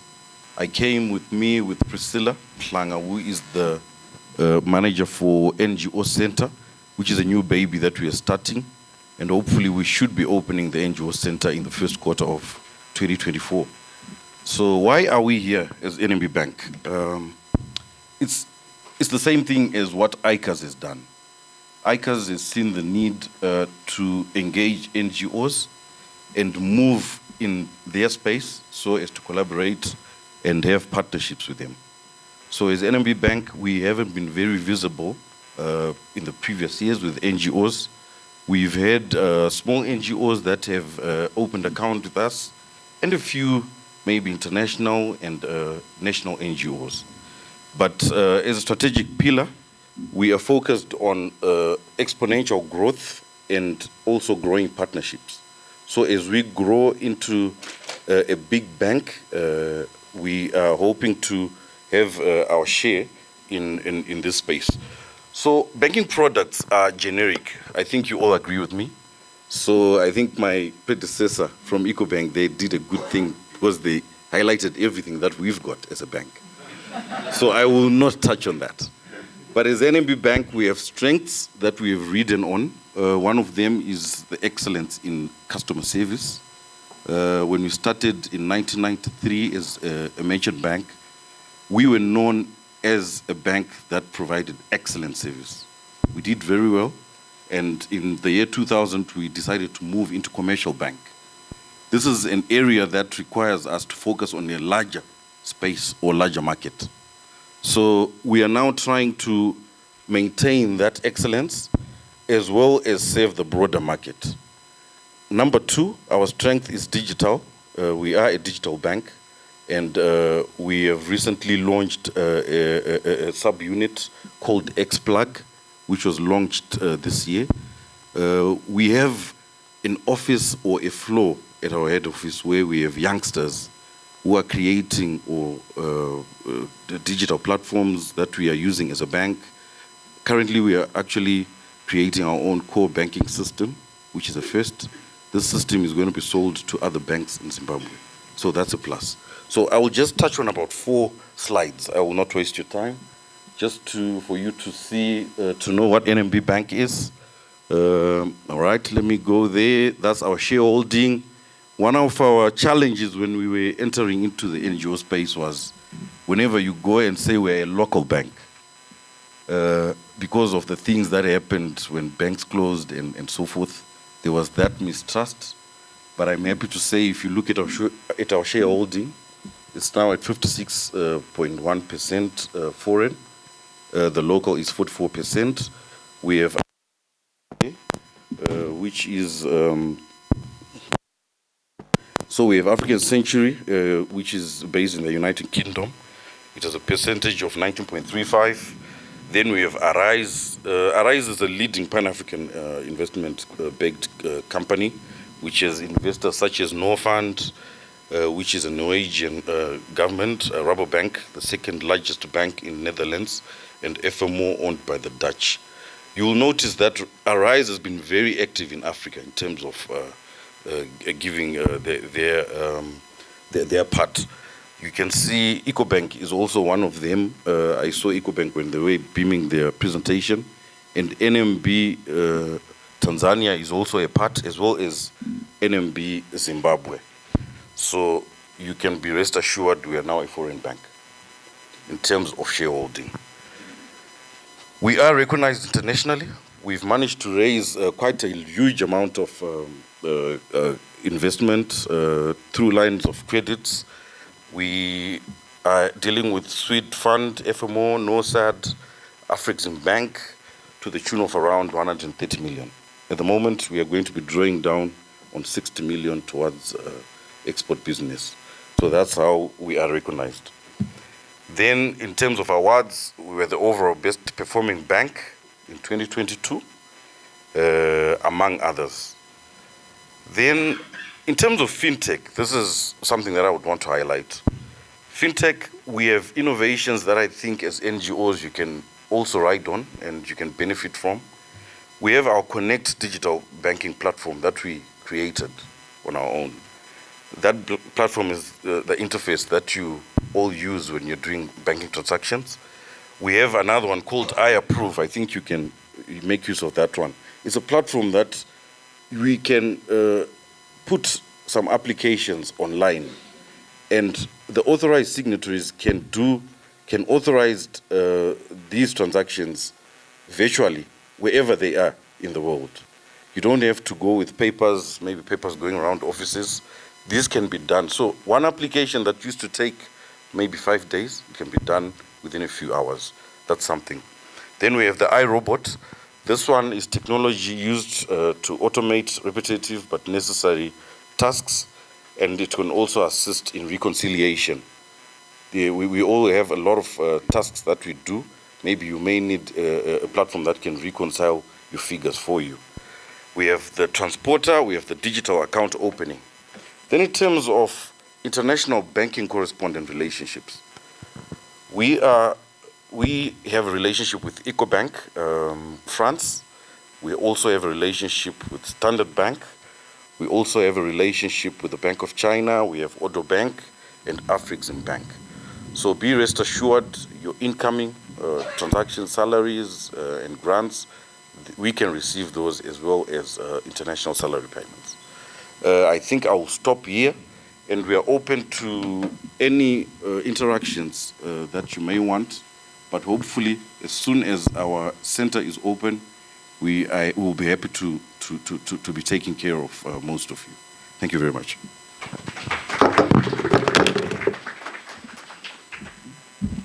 Thank you. A big round of applause, NMB. Obviously, NMB is one of our, whoops, what am I doing here? NMB is one of our bronze sponsors, but of course, silver sponsors, Coco Holdings, EcoBank, bronze sponsors, NMB, thank you for that. Premier Corporate Gifts, bronze sponsor, and of course, our media partners, Daily News, Zimbabwe Independent, and Glow Media. I'm just wondering, it's raining so hard. So those of you who are going to play golf, forget it. Those of you who are going on the boat, I'm not sure. Those who are quad riding, forget it. So I think this is where Nyaradzo's balls come in, right? The throwing of the balls and playing football. But anyway, let's hope that the weather gets better and that we're able to do all the events later on.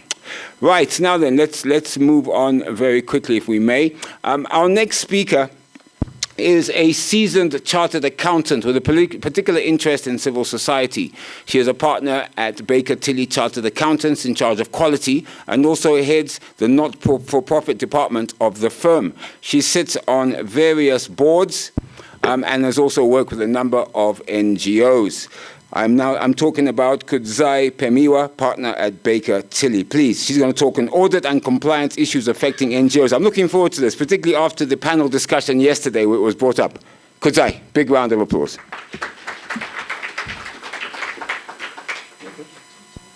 I'm very tall, yeah, don't worry. I'll put it up for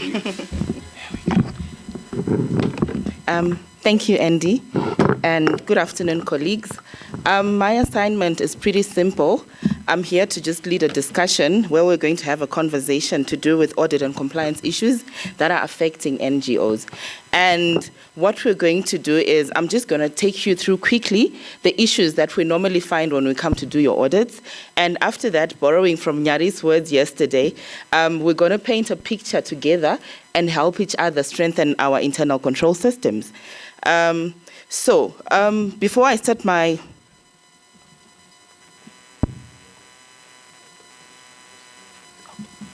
Thank you. I'm going to start the session with a question. We've got Croco in the room, right? We've got, let's say, Econet. And then we've got World Vision. And they all have 31 December year ends. Who do we think should start preparing for their audit first? And they all have the same deadline, by the way. The question again? Okay, we've got Croco Motors Finance Department, we've got World Vision, and we've got Nyari from K. And they've got 31 year ends, 31 December year ends, and their deadline is also 31 March for the both of them. Who should start preparing for their audit? I didn't hear. Both of them, right? That's very correct. Both of you should start preparing for your audits at the same time. And now my next question would be, when do we start preparing for our audits? We can have the mic hands and then we get responses.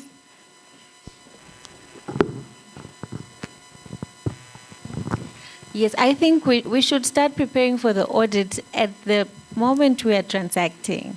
So right at the beginning, as you start entering in, it should just be audit in the head.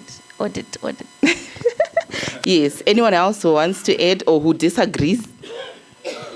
I think we all agree. So for 31 December 2023, we start preparing for our audits on 1 January 2023. Confirm? Yes. And as a fun fact, I think this is what ICAS has realized, and all the banks that are here present and all our sponsors today. They've realized that the civil society space is a very important sector in the economy. And I've come through a fun fact, and it says if NGOs were a country, they would be the 5th largest economy in the world. Can you guys just conceptualize that? We know the very big economies, the United States. Zimbabwe is not even there. But combined the NGO space, you guys would be the 5th largest economy in the world. That just goes to show how important your sector is, the work you do is. So now we'll quickly go through some of the audit issues that we come across when we come to do your audits. Then we can discuss. Right, I've just listed in no particular order, and not that the first one is the most important or not. So the first issue is to do with commingling of donor funds. I think it was spoken to yesterday when a presenter said that we're mixing the donor funds in one bank account. And when we're now trying to do the reconciliations for the different donors, it's a mammoth task. Confirm? We are now taking so long trying to do reconciliations. We now can't break down the amount that is in the bank statement according to each donor. So that is one of the most common things that we find. And when you go through the grant agreement, some donors specifically say that they want a separate bank account for their funds. The other issue is the double dipping of expenditure. Owen spoke about it yesterday when he was talking about double funding. You find that at times, one expense is claimed under USAID. The other one is, the same expense is also claimed under NPA. The same expense can then be claimed under UNDP. So we should always make sure that there is no double dipping of expenditures. Also, the other thing, it was spoken to yesterday, and it was the issue to do with audit unpreparedness. I think Madam President spoke to it yesterday. When we come in for the audits, we agree on the timelines, we agree on the dates, we agree on when we're supposed to start. But when we then come for the audit, we find that you guys are not prepared. So this is really a big issue that I would want to really encourage you guys to really work on. And also in line with that, I would also encourage you guys that you know your audit deadlines as the year starts. And I would want to encourage you to talk to your auditors, plan with your auditors ahead. By the time we close for December holidays, make sure you've booked your audit for next year. Don't come in a week before your deadline to try and book an audit.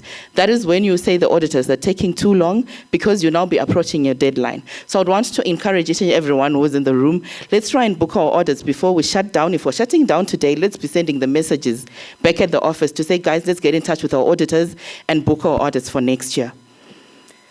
And then the other big one with donors, I've worked with donors, and this is one of the things they complain about a lot, the issue to do with single source justifications.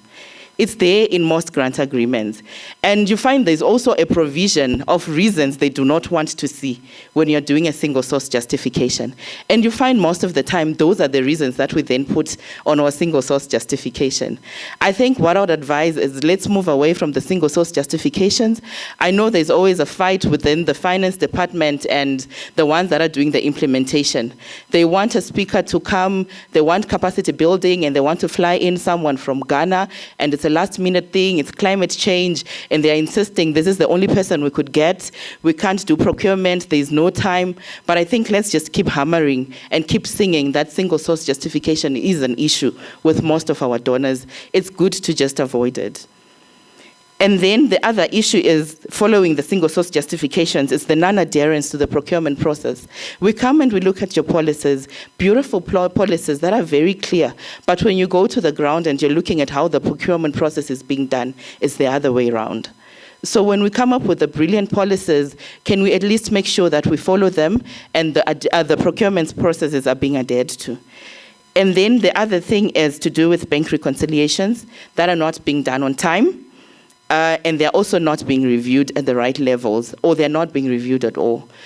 The other issue is to do with the segregation of duties.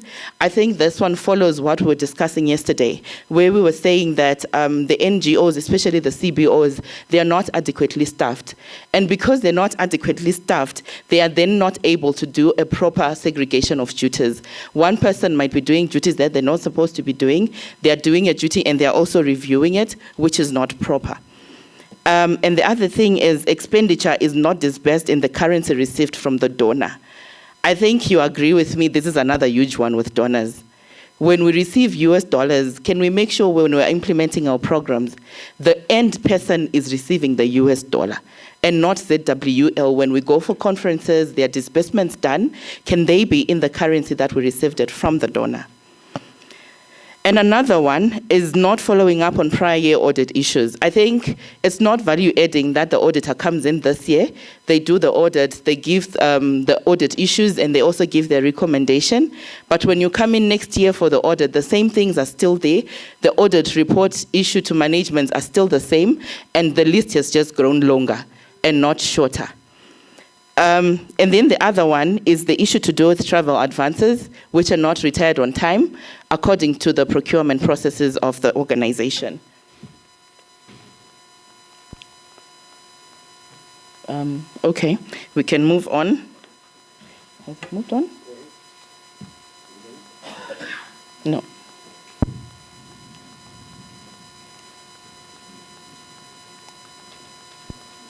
While they're putting it up, I think I can continue. The other issue is to do with non-compliance with IAS 21. This one doesn't affect a lot of NGOs, but with some NGOs, the issue to do with the exchange rates that we use. You find that at times we receive our money in US dollars. Most of our transactions are in US dollars. But let's say you want to buy electricity, and before ZESA could sell their units and tokens in US dollars, people would go and change the money on the black market. And in their defense, they'll talk about value for money. We're getting more money, hence we are getting more units from ZESA. But then that's in contradiction with IAS 21, and that will lead to a qualification. And the other one is to do with exchange gains and losses and reconciliations not done on time or appropriately, especially when you receive in a different currency and you're spending in US dollars. Let's say you get in euros and you're spending in US dollars. The conversions, at times the rates that are used are incorrect. And another one is an issue to do with the insufficient supporting documentation.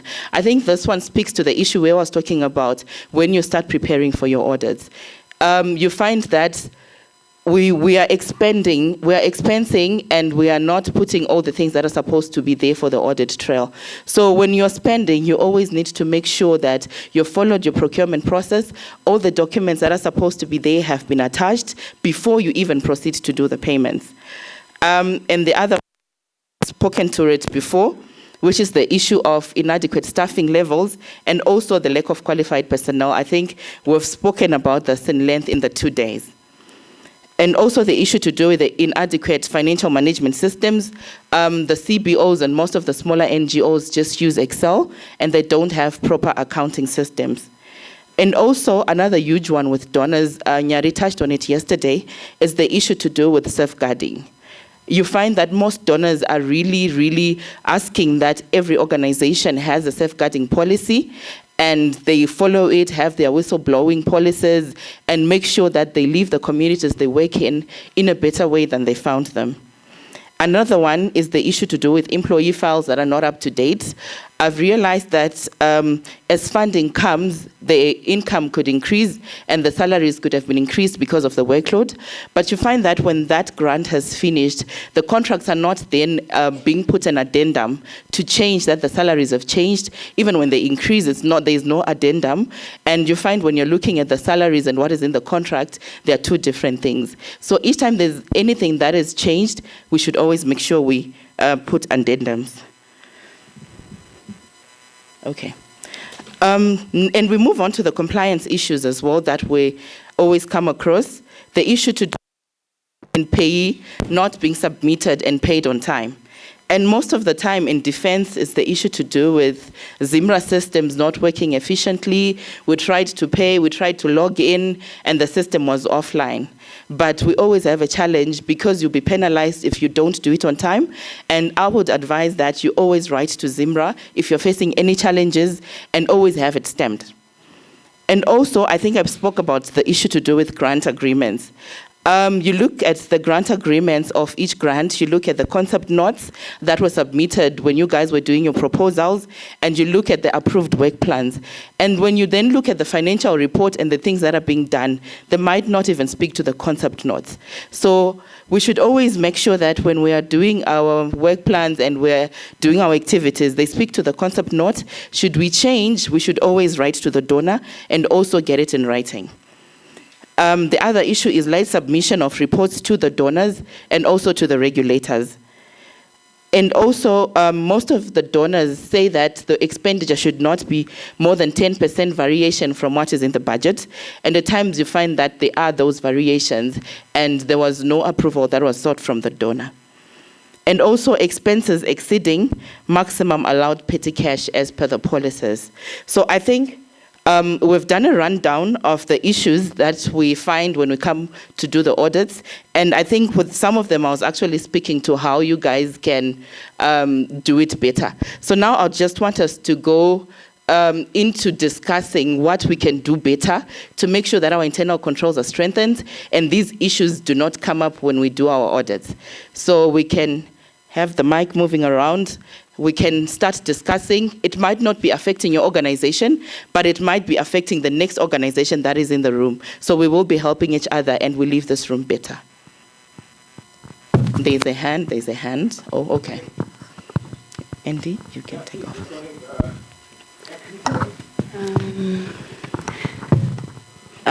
So thank you, Kuzai, for the very interesting session on findings for NGOs. So I also work with NGOs, and we are a pass-through entity, which is like a fund management organization. So we work through implementing partners. And some of the issues that you are that you have raised here are things that we are also finding when we're doing our monitoring visits. Yeah. So for most of our partners, we expect monthly financial reports and we do the actual reviews. So these are some of the things that we find out. So for example, under payroll management, you may find that there may be different contracts that are within the organization. And because you're funding a certain project, you're given project-specific contracts, which is in violation when we're looking at now remittances to NASA and other compliance issues. So these are issues that we keep on raising with our CBOs. And there are also issues to do with, you mentioned something about allocating of costs. So for our partners, we've also been continuously encouraging them to develop policies. So there's a lack of policies, especially around cost allocation of overheads. So most of them, they may charge over just because there's a funding which is there with UNDP, and this is how we're going to charge because in a budget. But this is in violation of the actual cost allocation principles. So thank you so much. Most of the issues is exactly what we are finding when we're doing our reviews with our sub-grantees. Great. There was someone here. There's another hand up. Here. Let me come on. Here, give me that. Thank you for that. Hang on. Let's take a few more. Okay, thank you. So I have two issues. The first one, I think one other very normal finding, which sometimes auditors might actually overlook, is updating policies. A lot of times policies are outdated.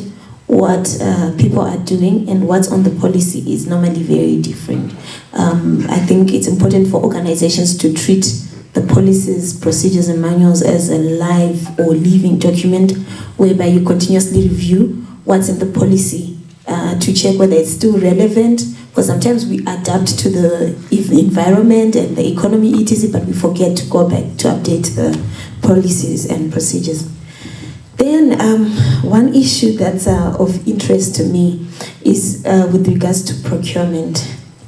I think procurement is one of the major issues for NPOs or NGOs. And the issue of tenderpreneurs.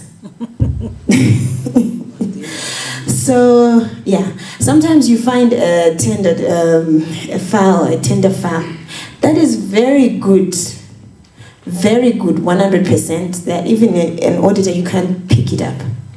But I had the opportunity once to just do an ad hoc visit. We were holding a file, and there were 3 bids, and just decided to do an ad hoc visit to these people. None of them were there in whichever offices they had said they work from. So we are facing this continuously, whereby you find that as NGOs, they are tenderpreneurs, they submit very good tender bidding documents, but I don't know how they get all of those things but they are tenderpreneurs, you see. And it results in substandard services. But the tender documents will be very good. So I think it's a very important area to discuss on. Yes, I think to respond to that, we've also realized that it happens a lot with the NGOs, and not in particular with the NGOs, even in the private sector as well as the public sector. And when you look at the tender documents, the people in finance or procurement, they know what they want to pay, they wait for the other quotations to come in, they do their tenderpreneurs, they remove the other ones, and they put those ones and they go for the person that they want. And at times when you look at the company documents of those people on those tenders, you find they're related to the people in the organization.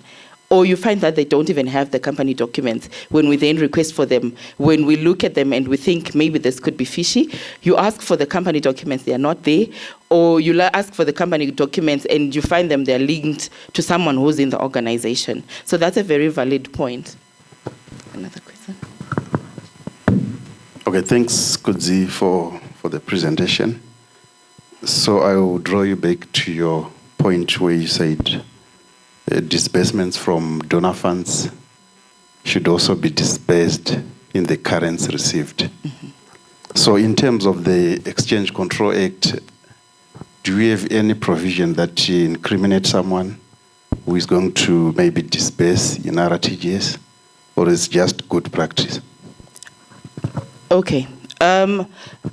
I will not respond in terms of the Exchange Control Act, but I'll respond according to donor requirements.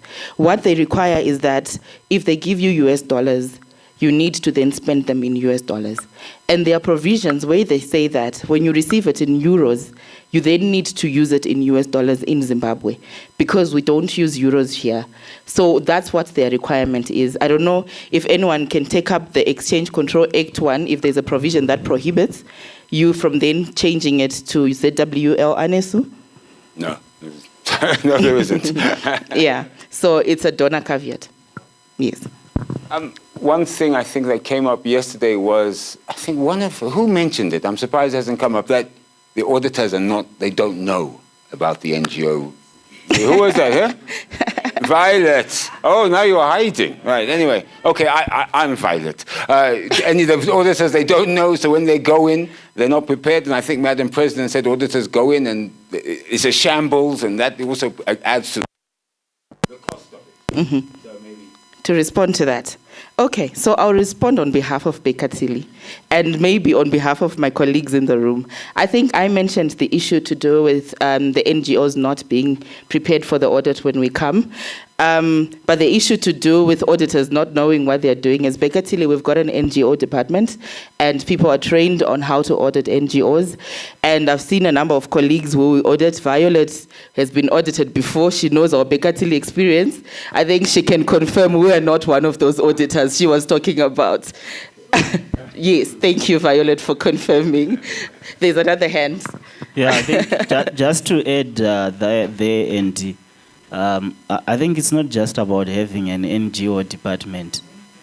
It's about knowing the NGO itself and knowing the systems and the intricacies of the NGO. I just want to draw you back to your first common finding where the bank, the monies are put in one basket. Mm-hmm. Just imagine I have 20 donors and 20 grants that are running. You cannot obviously expect that we'll open 20 bank accounts. So whenever we are having our discussions with the donor understands our systems and understands the accountability systems that we have built as an NGO.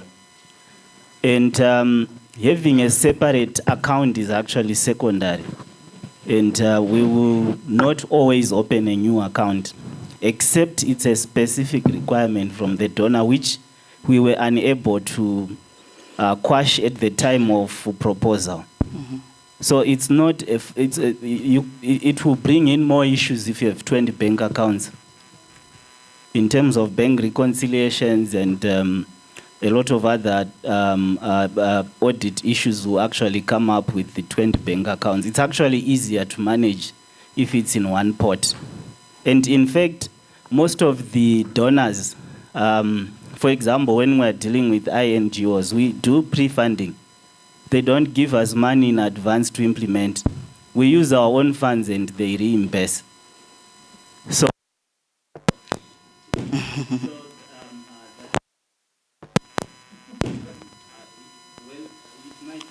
relevant to other, maybe other smaller NGOs.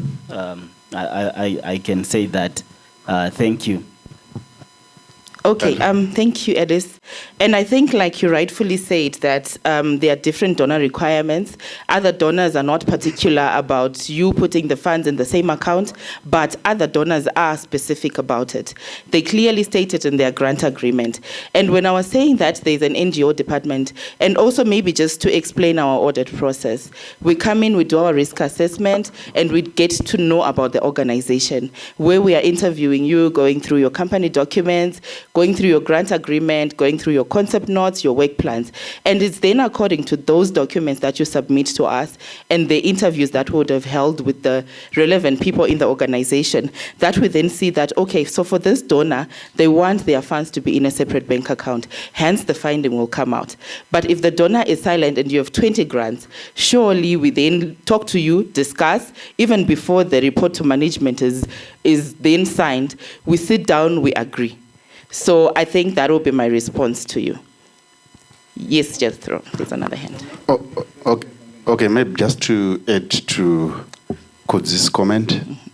So we should split our discussion here. We have the first instance whereby we are talking about the skills of the auditor. So like what she has said, as auditors, we assess the capacity in terms of auditing that particular client. So the problem will come when you want your audit in a week, when you fully know that you have perhaps 20 accounts. So it's now a separate issue to say auditors are not competent enough, but it's now an issue of deadline. But what I can say is these guys, they do due diligence, they do their initial assessment in terms of capacity, competence, and also understanding the business. So it's up to us as NGOs to fully prepare on time so that we don't put our auditors on the corner in terms of tight audit deadlines.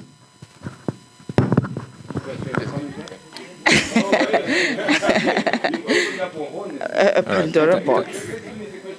All right, thank you. I was going to highlight that, yes, the issue of the bank account as highlighted there, in terms of economy, yes, it makes sense. But from the auditor's perspective, it sometimes can create a limitation of scope, especially if I'm just auditing a project and not the institution at large. So I'll have multiple funds going into a single account, but I'm actually engaged to audit just a project of, which is just one of the streams going into that account. It makes it very difficult to actually audit that account. It is easier when we are basically looking at it from an institution perspective, where I'm saying I have a full spectrum of what is happening in terms of the organization. But if I'm limited to just a project, then ideally that audit becomes very difficult because of the other monies that are in there, as well as the expenditure going through that account. Thank you, Jethro. Especially if there are no reconciliations being done as well. There's a fellow auditor wants to respond. No, I'm not responding to this issue. Okay. What I wanted to just add on is some of the issues that we find as findings as we go to audit are issues to do with timesheets. Because like for USAID, they're very strict that when you actually pay someone a salary, they should be assigned and complete a timesheet. So most of the times when we come, we then find that people have been paid, but the timesheets have not been signed.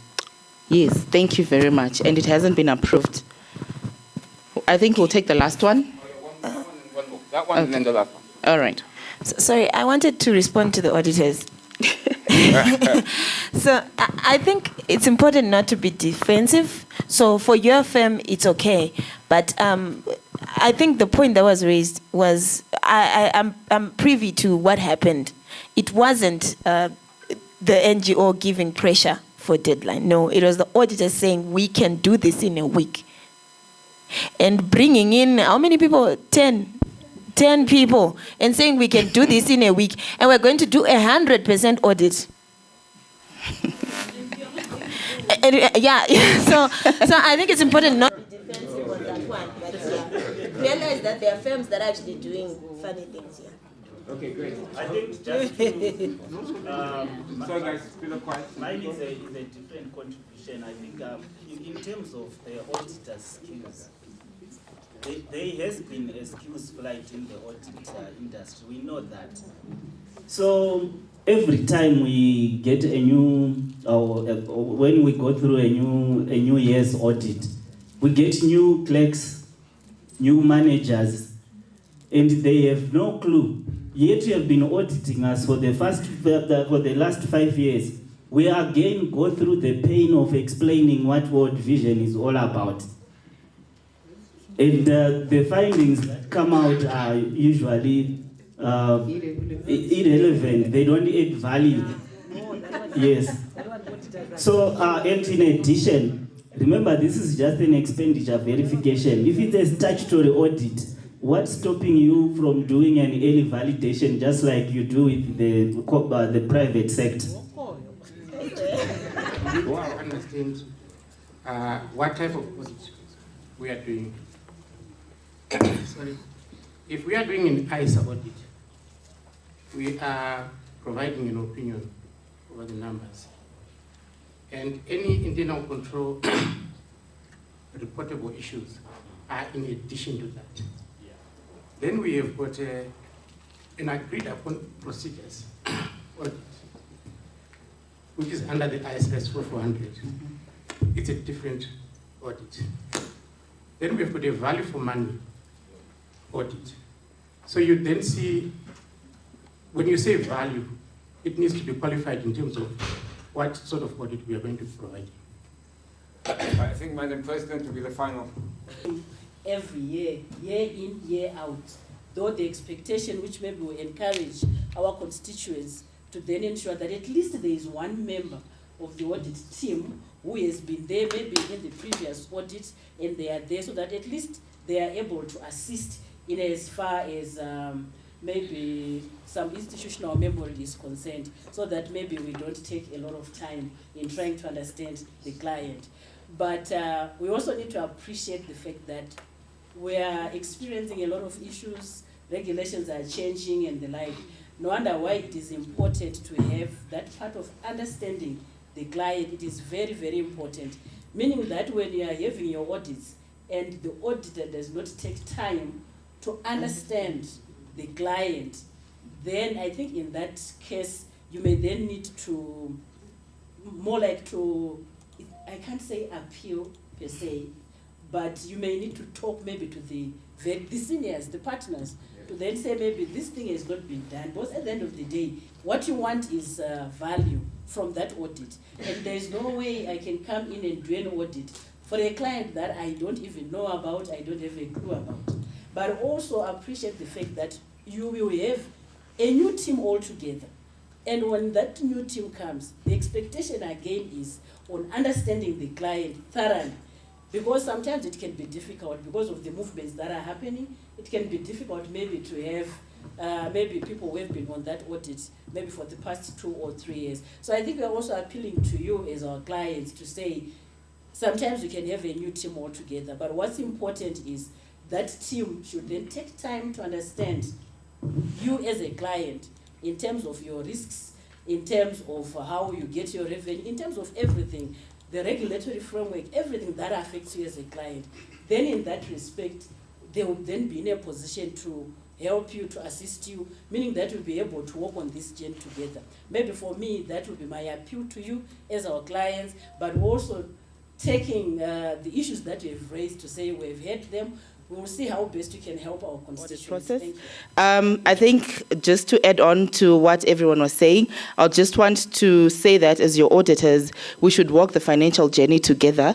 It should not be a once-off relationship annually, but we should be in communication from the first day of the year, as we discussed and agreed that the audit is prepared for from 1 January 2023. Work with your auditors, be in constant communication with them. There's the new PVO Act bill deal? What does it mean to us? How should we account for things? How do we do it going forward? So that is what I would just want to say to you. We're there to add value. We're there to walk with you the financial journey, and let's do it together. Thank you. Please, a big round of applause. Kudzai Pemiwa, partner Baker Tilly. I think I just want to echo what she's saying. I know that I've worked in huge corporations, huge banks, and I tell you, whenever we saw auditors coming, we were like, oh no. Huh? But then the higher up I got, I realized that the auditors are actually bringing me value. They have to bring me value, and they're not the enemy. I think that's the key. And I think what's really great that the auditors are here, you're asking the questions, you're saying, hey, but you guys didn't do this, you're not doing this, and they're answering you. That is the communication you need to have from now onwards going forward. Talk to your auditors, because think about it this way. The auditor only wants to do a good job for you and give you value. Why? Because if they don't, they're not going to be auditing your books next year. Simple, right? Simple as that. So you really need to engage. And if the juniors don't work, you've got Kudzai here, Madam President, all the other senior auditors who are here. You know how to contact them and say, hey guys, pull out your finger, you're not doing enough for us. Right, thank you so much. Please, another big round of applause because I thank you for that. Really appreciate it. Take note of the issues that you raised. We will send you the slides, and please, if you can, if it doesn't affect you, great. If it does, work on those issues and try and see if you can put them together to make your audit process easier and quicker. Right, now remember I talked about when I was shivering when I saw the auditor. Well, I shiver when I see our next speaker. Of course, that's the tax man, yeah? Tax man. But anyway, he's a very nice guy, so it doesn't matter. Right, so I'd like to now welcome and call upon Erimon Maundu, Regional Manager of ZIMRA, to talk about ZIMRA expectations from NGOs. Please, there he is, a big round of applause.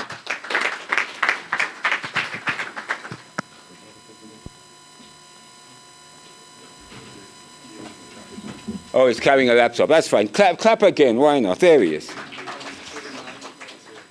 I don't know how much time I have, and because I was supposed to speak from up to 12. 20 minutes? I don't know. Where are we now? Yeah, 20 minutes. Okay. Okay. Thank you. Just press the right button. The right one. Is that right? Okay. That is, thank you first and foremost, on behalf of ZIMRA, I want to appreciate ICAS for giving us this opportunity to interact with the NGO sector. I've heard many speakers here saying that they are groundbreaking a relationship with the NGOs. In fact, as ZIMRA, we have had and we are having a continuous relationship with the NGO sector. So we are not groundbreaking. We are just enhancing our relationship with them. And my presentation here is just to remind our business partners what they need to do. They generally know what they are supposed to do, but it's just a reminder. We all know the vision for ZIMRA is to become a beacon of excellence in the provision of fiscal services and facilitation of legitimate trade and travel. And our mandate comes from the various acts, the Revenue Authority Act, of course, the new Constitution of Zimbabwe. We're supposed to act in terms of the Constitution and the various acts that you all know. The map that was beaming there, are you able to?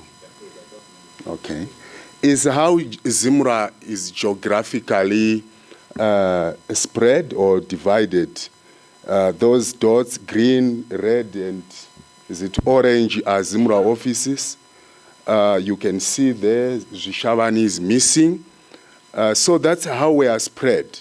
Those are the three geographical regions we have in ZIMRA, but we have 5 regions.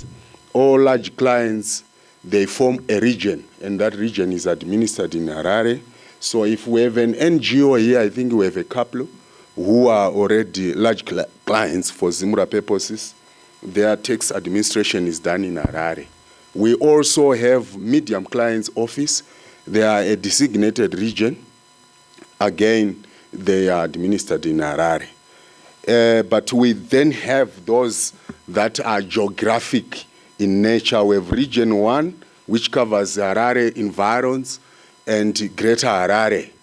That also applies to the Customs Services and Excise. Then we have Region 2, the whole of Matabeleland, from Victoria Falls to Beatty Bridge. Then we have Region 3, where we are here. By the way, thank you so much. I'm hosting you from the ZIMRA's perspective. I'm the regional manager for Region 3, from Kadoma to Headlands. So thank you so much for coming. We can simply, and we encourage you to continue coming to Region 3. You can choose to be in Mtare proper, you can choose Mashingo, you can choose Gweru. We will be together, and thank you so much, ICAS, for choosing Region 3 this time. Thank you, we can move on. Oh, okay. Oh, that's my name, Erimon Maundu. It's a small presentation that I'm going to make. The topic is just pregnant expectations from ZIMRA.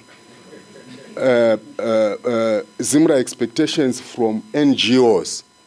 The answer is just one. We expect compliance.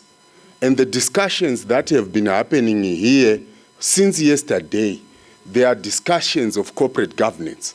And I'm so happy the latest speaker is the only speaker who mentioned tax issues.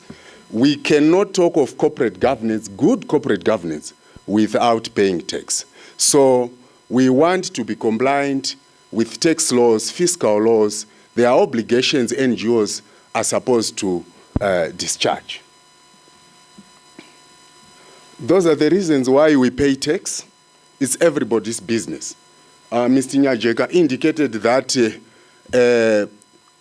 NGOs, they move big money together with government. So we cannot afford, as NGOs, to do our bit because of those reasons there. If we don't do that, the pricing system in the country may be distorted. Because certain monies may then find themselves not being used properly. Those reasons are not exhaustive. Already you have heard the minister is proposing a wealth tax. These are initiatives to try and deal with taxing wealth generated from income that escaped taxation in the first place. That's our legal framework. There is the there's the Constitution, by the way. That is our primary law, is the supreme law of the country. Everything else is speaking to that law. But as an entity, an agent of government, we are formed by Chapter 2311. And as domestic taxes, we administer those except Customs and Excise Act, which is done by our sister division, Customs and Excise Division. These are the taxes generally paid in Zimbabwe.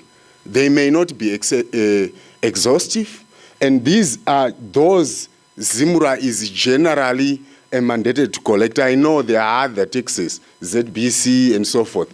We don't collect licenses for radio and TVs. So for NGOs, these are not for profit, and we generally interact at PAYE level. We also interact at withholding tax on tenders. Unfortunately, it's not there. I know where you purchase, you then sometimes pay in VAT. So those are generally the taxes that you pay. And the obligation to register in general is that if you go to Section 42 of the Income Tax Act, it will then tell you that if a company has been incorporated, within 30 days you should inform the commissioner. And the commissioner in this case is ZIMRA. But for NGOs, we will meet at PAYE level. And we are going to go into that in detail. Every person who becomes an employer is required to register within 14 days of his becoming an employer. That is what paragraph 2 of the 13th schedule says.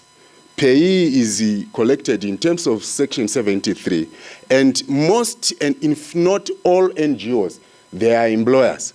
It will then become an offense to become an employer and you don't advise the commissioner that you are an employer within 14 days, it is really for good reasons that you are supposed to register. Another obligation for an employer is to withhold employee tax, popularly known as pay as you earn.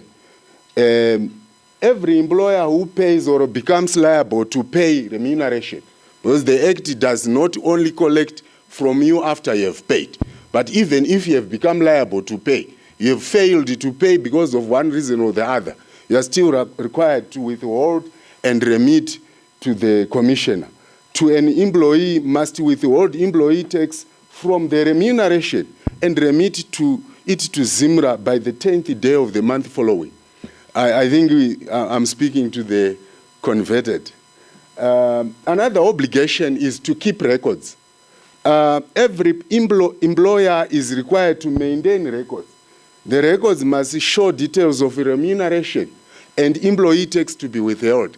There was a very interesting discussion on timesheets, on failure to update contracts. These are risks that maybe ZIMRA would then say, can our partners in the NGO sector or anywhere else try to address and avoid a situation of excluding certain remuneration from taxation. There could be instances where salaries are coming per grant or per sponsor, and only one grant is the one from which a payee is withheld. That will be in violation of the law. Every cent paid, whether it's coming from 100 people, ought to have employee tax withheld. And to keep those records for at least 6 years, to enable the commissioner himself, in this case herself, to come and verify whether things were happening properly.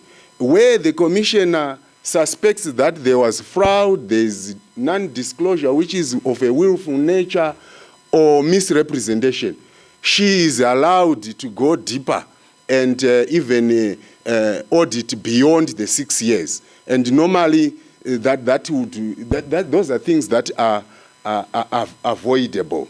On the 30th of January, like in the next less than 40 days, every employer will be required to file an ITF 16, which is the return for employee tax. We know that you file P2s every month that you remit tax, but you will then be required at the lapse of a year of assessment to file a return, which is called the ITF 16. I think those who are doing PAY, they know our officers, our managers, they always receive, and this is always coming through the latest technology. I thought I needed to also discuss with this August House what is remuneration, because this is an area which is quite risky in the NGO sector. The characterization and the recharacterization of packages that are paid to employees. As you can see there, this is an all-sweeping definition of what remuneration. Any amount of income paid or payable, whether in cash or otherwise, whether or not in respect of services rendered, including any amount.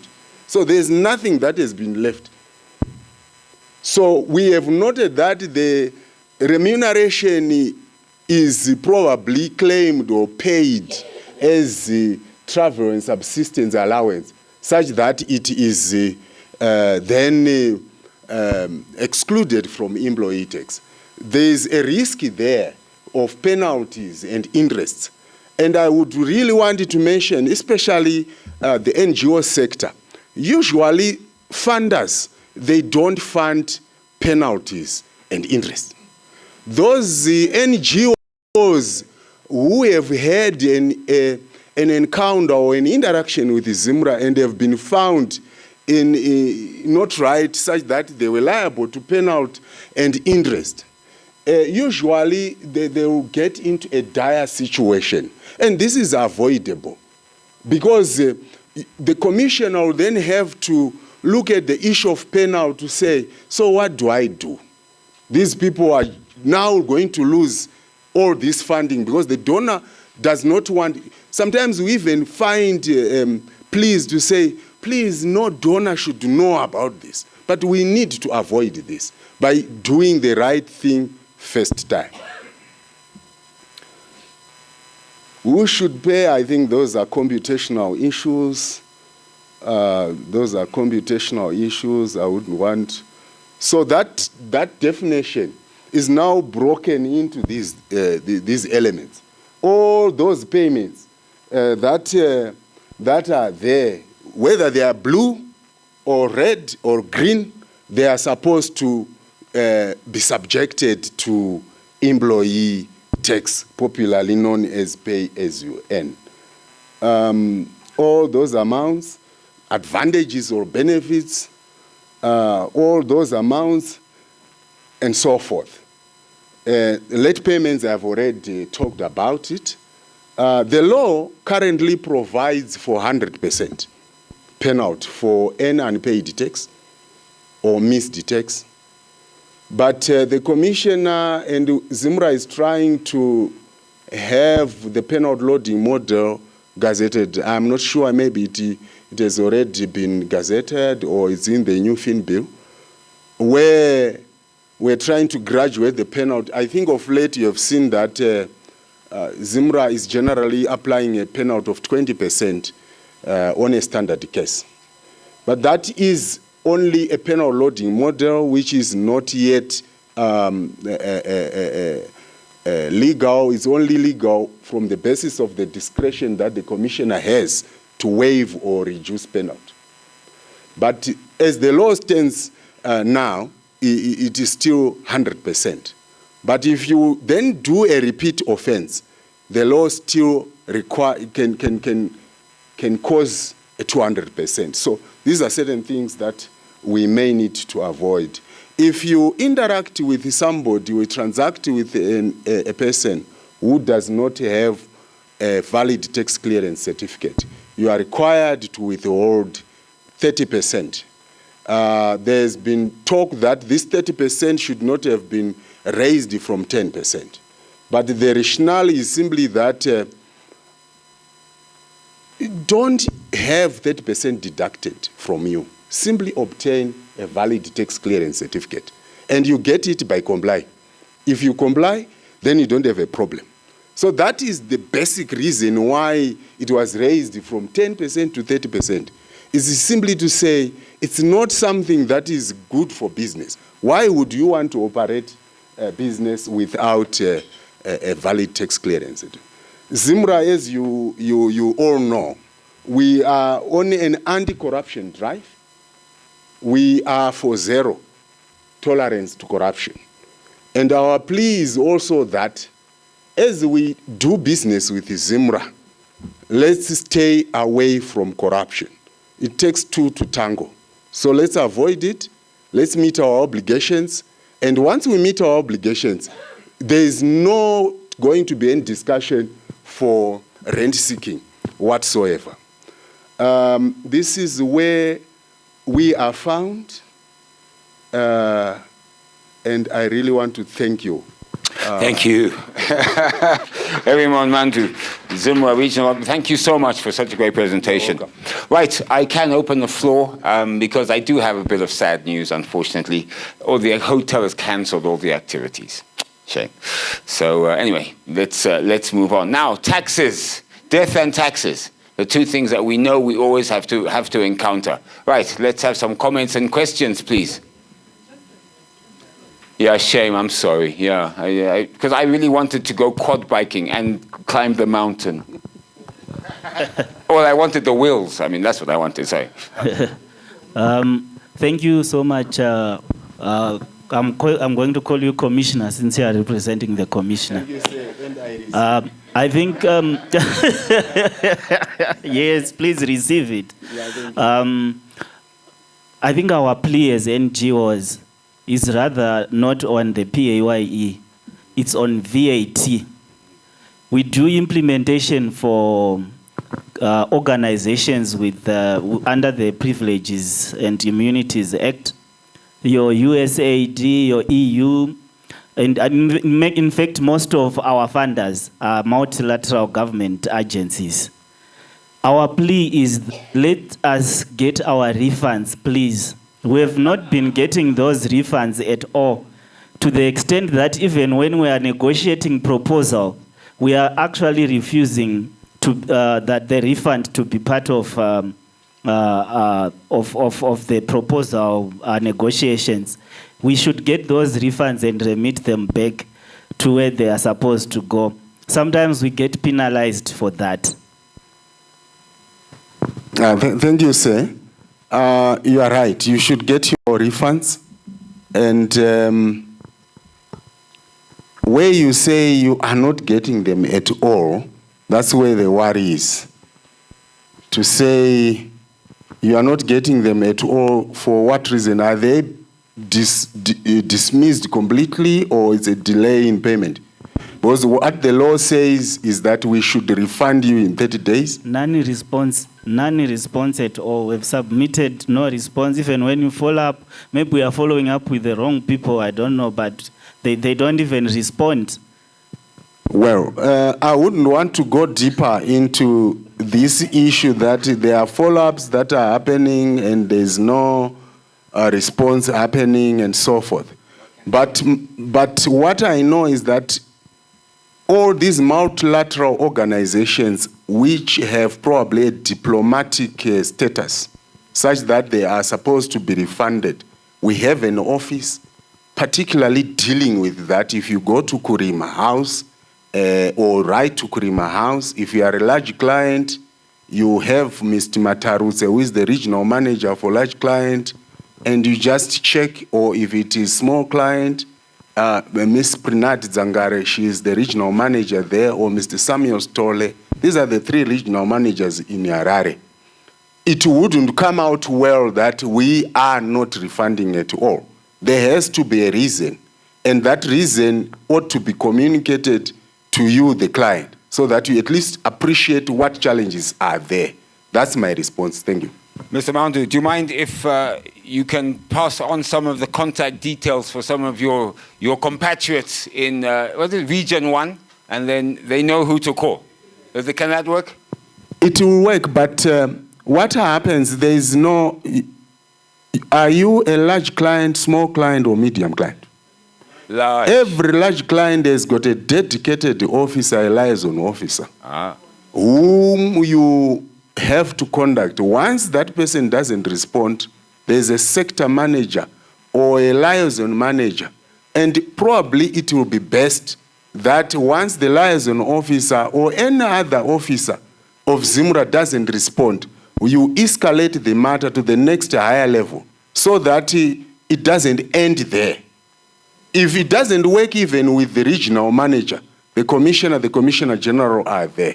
So I wouldn't know which option you would want for me to take it up or to follow that channel. Well, I'll tell you what, why don't you have this off-site? You can talk to him after this, and you can then give the necessary numbers to those who need them. Sorry, and I was saying it affects everyone. So I think this is the right platform. If you can even share the contacts and the names of the regional manager for the Harare region, because we share the same sentiments even in the private sector. They don't respond. We're a large client. You know your manager. If you are given the number, you are told this week he's off, he's not in office. You go to Kurima. They chase you away, go online. Online, you are failing to get through. So it's affecting everyone. But if you can share your counterpart in Harare, I think it would help. I'll do that. Great, okay, he will do that. Good, excellent. So please contact everyone. And he's with us anyway for the next, until tomorrow, right? Are you with us until tomorrow? Yeah. So he's here until tomorrow. Madam President. I thought you had done. Thank you. Usually there are no main persons in Texas. Thank you so much. Generally a difficult issue. My question and also trying to seek assistance on how we can go about it. It is around the new system, terms. Yeah. We've been having challenges, even in terms of registering on terms itself, because the system, okay, you can't do anything. The moment you try to register, nothing comes out. Sometimes we are told you need to do your registration or whatever around 11 p.m., 12 midnight, 1 a.m., and it's not working. So at the end of the day, we want to find out what ZIMRA is doing to assist taxpayers who would want to be compliant and would want to make sure that they have their returns uploaded on the system and also get the tax clearance on time, because the term system at the moment, from where I stand, it's not working from where I stand as a user. So we need help. So it's more like a cry for help. Thank you. Thank you so much, Madam President. Okay. And thank you very much for raising the terms issue. I got carried away doing those things. The topic of issue today or these days is terms. And those challenges are there. But to answer what ZIMRA is doing is, number one, we have kiosks. In Harare, we have kiosks. Any client who is having challenges can visit our kiosks. In Mutare here we have. We have also in Masvingo. We have in Kweru. In Bulawayo we do have. So it will be better if a client has faced a challenge, because the challenge could also be that of network. And we are saying as ZIMRA, a client can come over using our network and try to get assistance on site. But there remains other challenges. For example, where we have been dealing with issues where the company registration numbers are clashing. Say someone got his company in Bulawayo and the other one in Harare, and maybe the company's registrar was using maybe the same numbers, and then we have to put prefixes or suffixes to differentiate. So such challenges. Then there are other issues, for example, where someone is trying to register in a remote area. For example, now I hear there is no connectivity at our office in Mutare. And you can also see what is happening here. And you are trying to register. The system is being used by many people at the same time. So if there is no reliable connectivity, the process may then not end. It will abort along the way, and it creates those frustrations. So my advice, just like I will share the number for Harare, especially those clients in Harare, I'll try to share maybe with you, and also advise that can you visit our kiosks. But the message is that especially the auditors, the KPMGs and so forth, try as much as is possible to onboard your clients so that at least they are able to comply. And also the other challenge that we have noted is that these other tax agents are making it difficult for clients to register on terms on onboarding. If a client doesn't pay a required fee to that tax agent, he will then not process the papers. And we will come to realize it later after the client has already been frustrated. So these are some challenges that are happening. And because of those challenges, I think that's why now ZIMRA, we managed to lobby for a law to regulate tax agents. And ICAS, I'm sure you are catered for. At least we want some discipline and ethics in the conduct of tax agents. Well, some of them, they are holding clients at ransom to say, if you don't give me $500, then you are not going to go on terms. And the client is threatened and is instilled fear. But ZIMRA hakuna chinombokuwadza. All these things can be done for free by our officers. I submit. Thank you. My last question or comment. I'm glad you mentioned about these tax agents. We used to have challenges with the device supplier for the VAT machines. They were actually not cooperating. But my comment is not on that. whenever we are running a grant for a particular donor, let me give an example. For example, the EU. If the grant then ends, the EU instructs us to transfer the vehicles that were brought in under a rebate to another NGO. So my plea was, if there could be something that can govern that, because I think of late ZIMRA has been making a follow-up to some of these NGOs and giving penalties to say you have actually sold the vehicle without the approval of ZIMRA. But it's not the implementing partner's fault.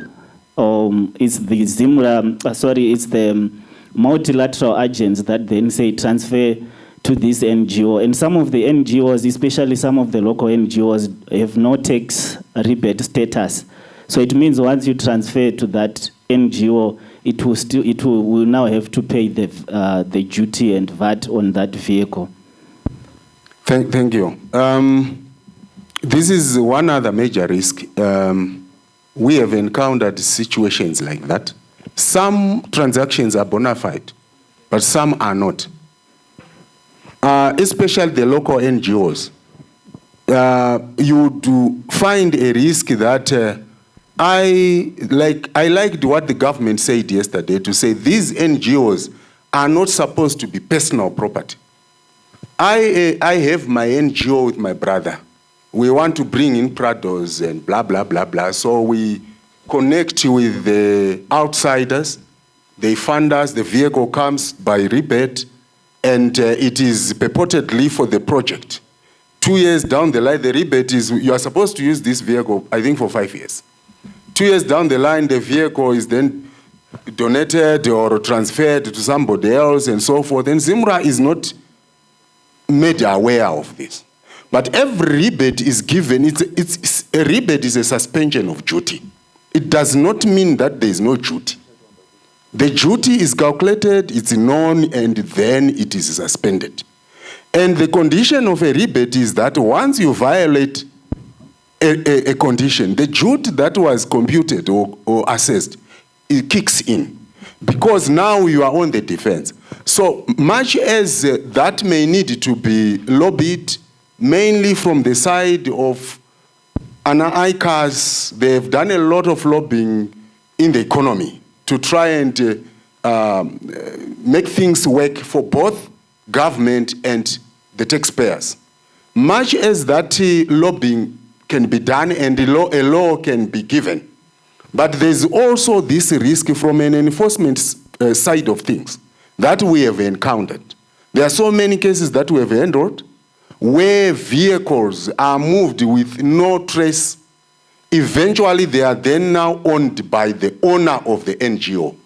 But they came in under a rebate, supposedly to assist people in Bikita or to assist people in Cholocho. Then that's where the balance is required. That's my submission, sir. But we take note. I think ICAS have also taken note. Thank you. Right, on that note, I will let our tax expert, he's definitely a tax expert, leave us. Erimon Moundu, ZIMRA Regional Manager. Thank you. Please wait, so before you go, just put your mic, your thing down. We have a present for you. Please, a round of applause for Erimon. Right, Bothwell and Madam President, do you want to come up and come give a present? Erimon, do you want to come here, sir? Madam President, Bothwell, you can, there's the, who do I hand it to?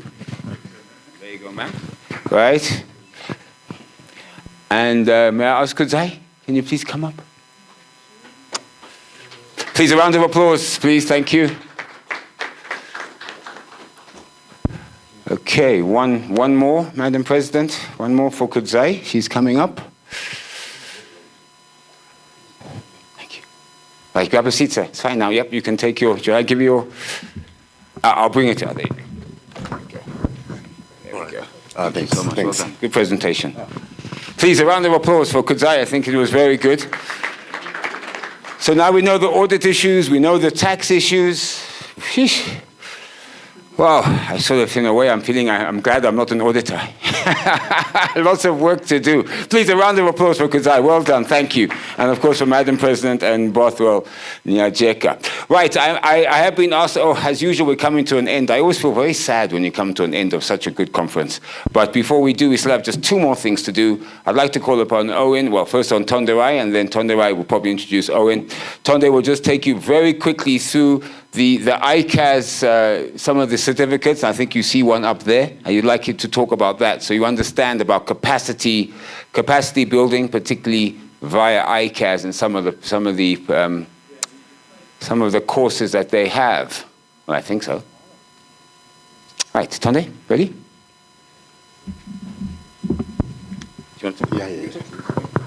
Thank you, Andy. Thank you, Regional Manager, for addressing some of the sticking questions. Okay, otherwise, I want to thank everyone maybe for coming through with presentations. But as ICAS, I think it's also important that we also tell you what we provide, especially for the NGO sector. Maybe I'll start with the traditional qualifications that we do have. I will start with the private sector. We do have what we call the traditional chartered accountant within ICAS. So this individual is supposed to undergo a 3-year articles program where you are undergoing a training under an ICAS accredited assessor or certified. You are also supposed to pass 3 exams. Maybe whilst I'm waiting for the guys to put up some visuals. So you are supposed to pass the Certificate of Theory in Accounting, which is CTA. After that, you write an initial test of competence. Then the 3rd and final lap would be your APC, whereby it's also a scenario-based case study.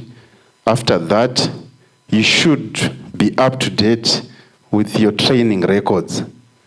You might have passed the APC, but if you don't complete your articles, you won't get the designation. Marvin. So, for the public sector, I think Mr. Nyanga has highlighted what ICAS has done so far. We introduced what we call the PSPAZ, which is a CA equivalent in the public sector, whereby you also undergo 3 years of rigorous training. At the bottom, I think, Nyaradzo, you picked up a conversation whereby you said CAs are generally expensive, and the CEO said it's rather value. But at the bottom, we do have what we call the accounting technician. So this is a category at the lower end where you undergo your first year exams and also you complete your articles. After you are done with your articles, then you get a certificate. This one is just a basic accountant, your clerks. Then your 2nd year, you move towards what we call an associate, that is in public sector.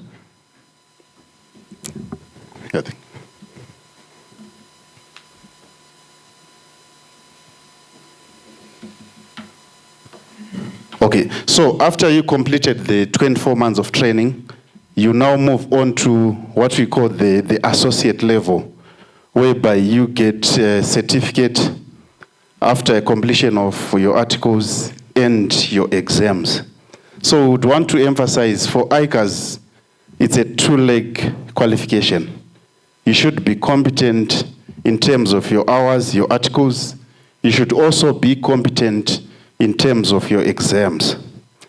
So in this room, I know we have some people who are not coming from a finance background. As the Institute of Chartered Accountants, we do have a qualification that is finance for non-finance.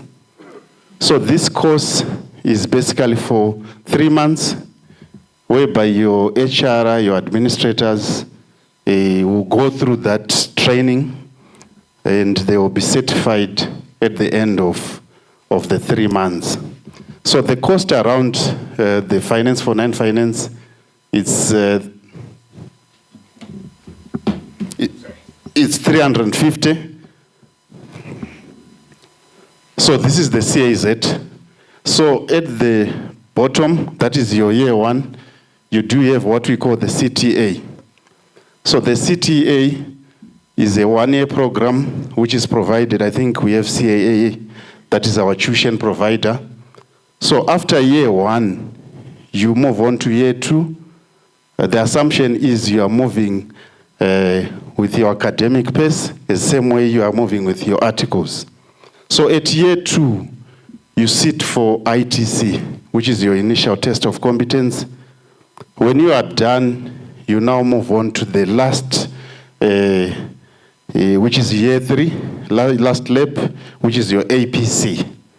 So in terms of our category, if you manage to finish your articles and you are competent, you get a designation called articled clerk when you are done with your articles. So, in terms of the structure of the public sector, we do have what we call the PSPAZ, which is the equivalent of the CAZ. Then slightly below, you have what we call the Public Sector Accounting Associate, which is also equivalent to the articled accountant. Then at the bottom is the accounting technician, or a public sector accounting technician. So maybe I'll pause a little bit if there are any questions. Yes, Nyari, I think you can.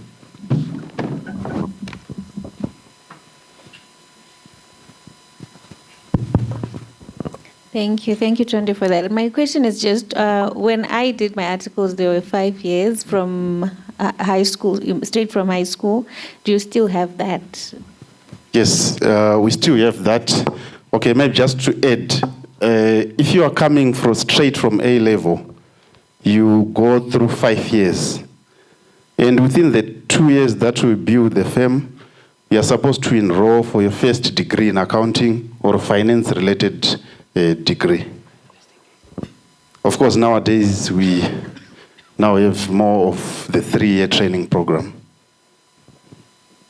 Any questions?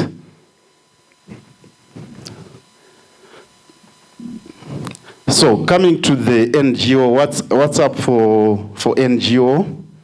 So we also have short courses. The first one is the IPSA certification. We also have the applied taxation. We also have the applied corporate finance, and both are 3 months courses. We also have, like what I've mentioned on earlier, we do have what we call the finance for non-finance. So this is split basically into 3 sectors. We do have the NGOs, we do have the private sector, we also have the public sector. So for the NGOs, it's specifically for the NGOs. So in that course, you see budgeting, grant funding, then IFRS for NPOs. Then in terms of the investment rather than the cost, it's 250 for the IPSAS, 250 for applied tax, then 250 for applied CorpFin, then 350 for finance for non-finance. Maybe I'll also pause a little bit if we do have any questions.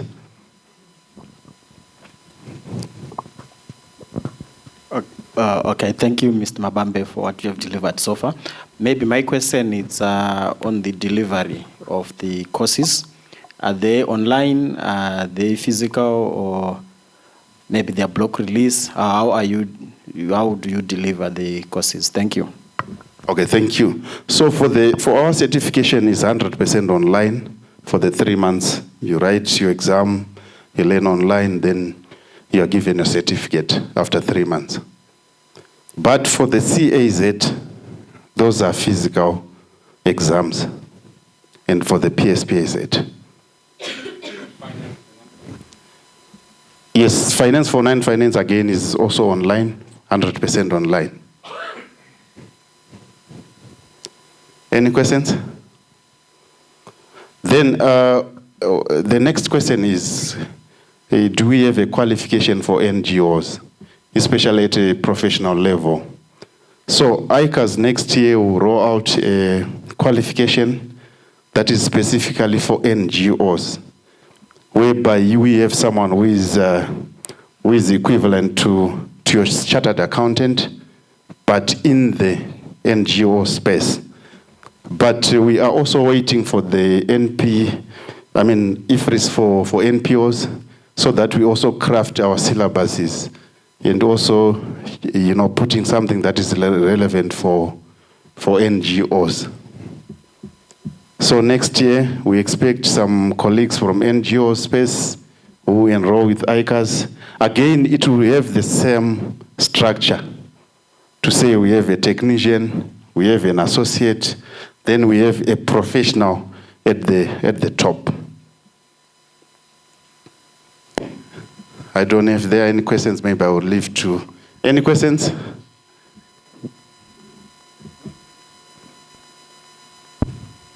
So I will leave this moment to Owen. Maybe for a small.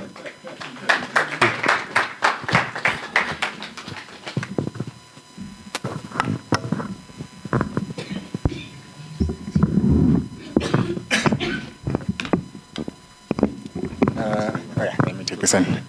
Okay. So let me take this mic because I need to be walking around. I know everyone is tired, so I'll just try and make sure that I keep my remarks to less than an hour. That's fine.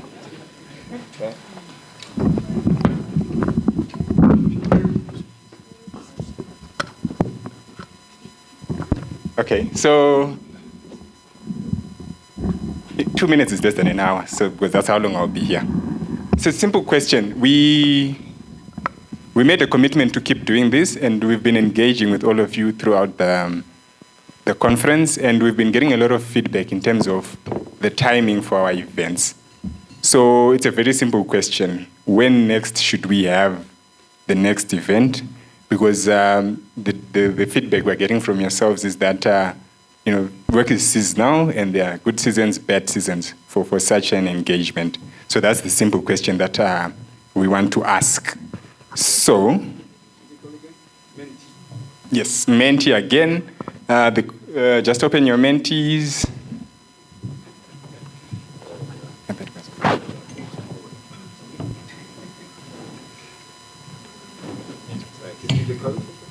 The code is 53464564. 53464564.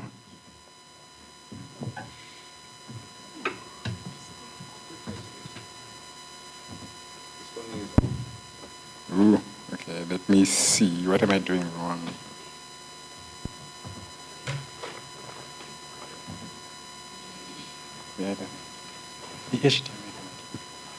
Okay, there's a. Oh. Okay. Wait a minute.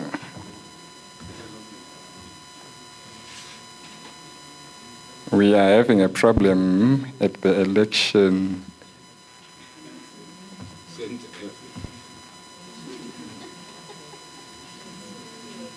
And this could have presented view venue.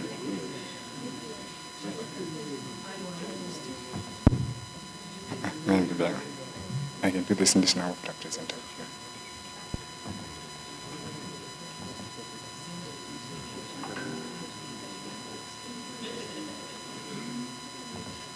Okay, wait a minute.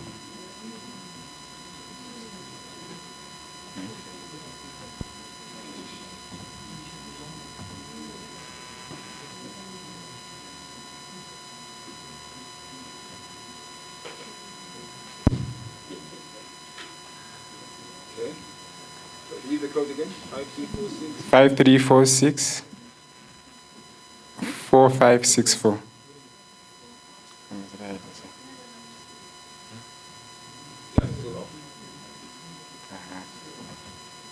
Yes, the tech expert has assisted with opening the December, November, October, September. Ooh, October is coming up. December. Okay, December, October. So it's generally the last quarter of the year. I think that's the general feeling. Yes, October is coming up.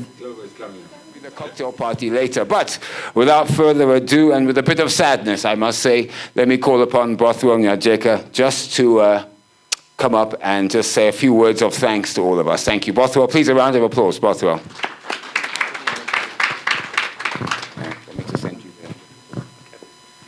Thanks, Sandy. And thank you all for coming to this inaugural NGO summit with ICAS. I need to say first, thanks to my boss for making this happen, and I apologize for coming late, but I think we've all gained a lot. And secondly, I would like to thank my good friend from ZIMRA. I used to know this guy was a young man, and when I saw him there, I said, look, time moves, eh? He's grown up, and well done, Ms. Mawundu. Much appreciated. Good text professional. Thanks to the press, Ms. Kurune. 2 days in a row, Ms. Kurune. That's not bad. Eh? We'll make it more in 2024. And I think, thanks.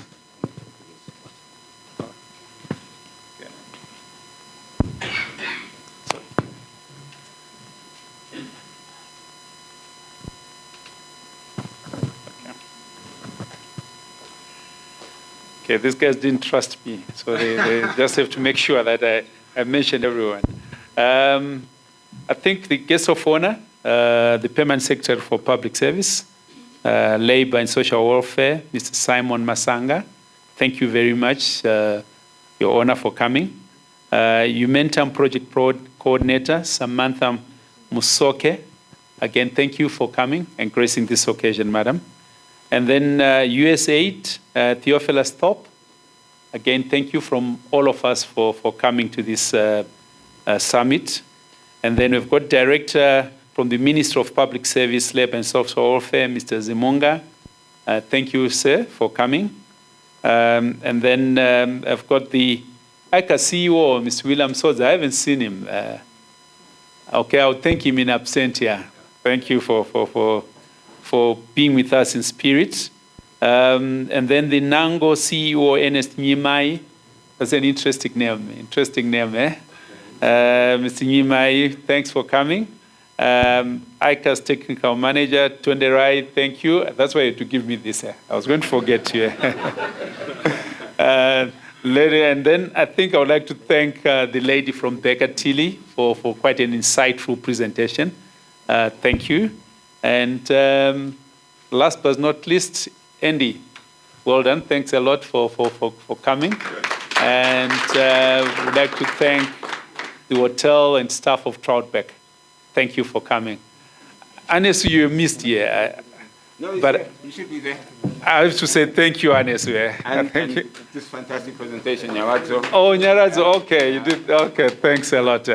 And for anyone whom I've missed, guys, you can blame it on Tonderai. But I think, thank you, please, Bothwell Nyanga.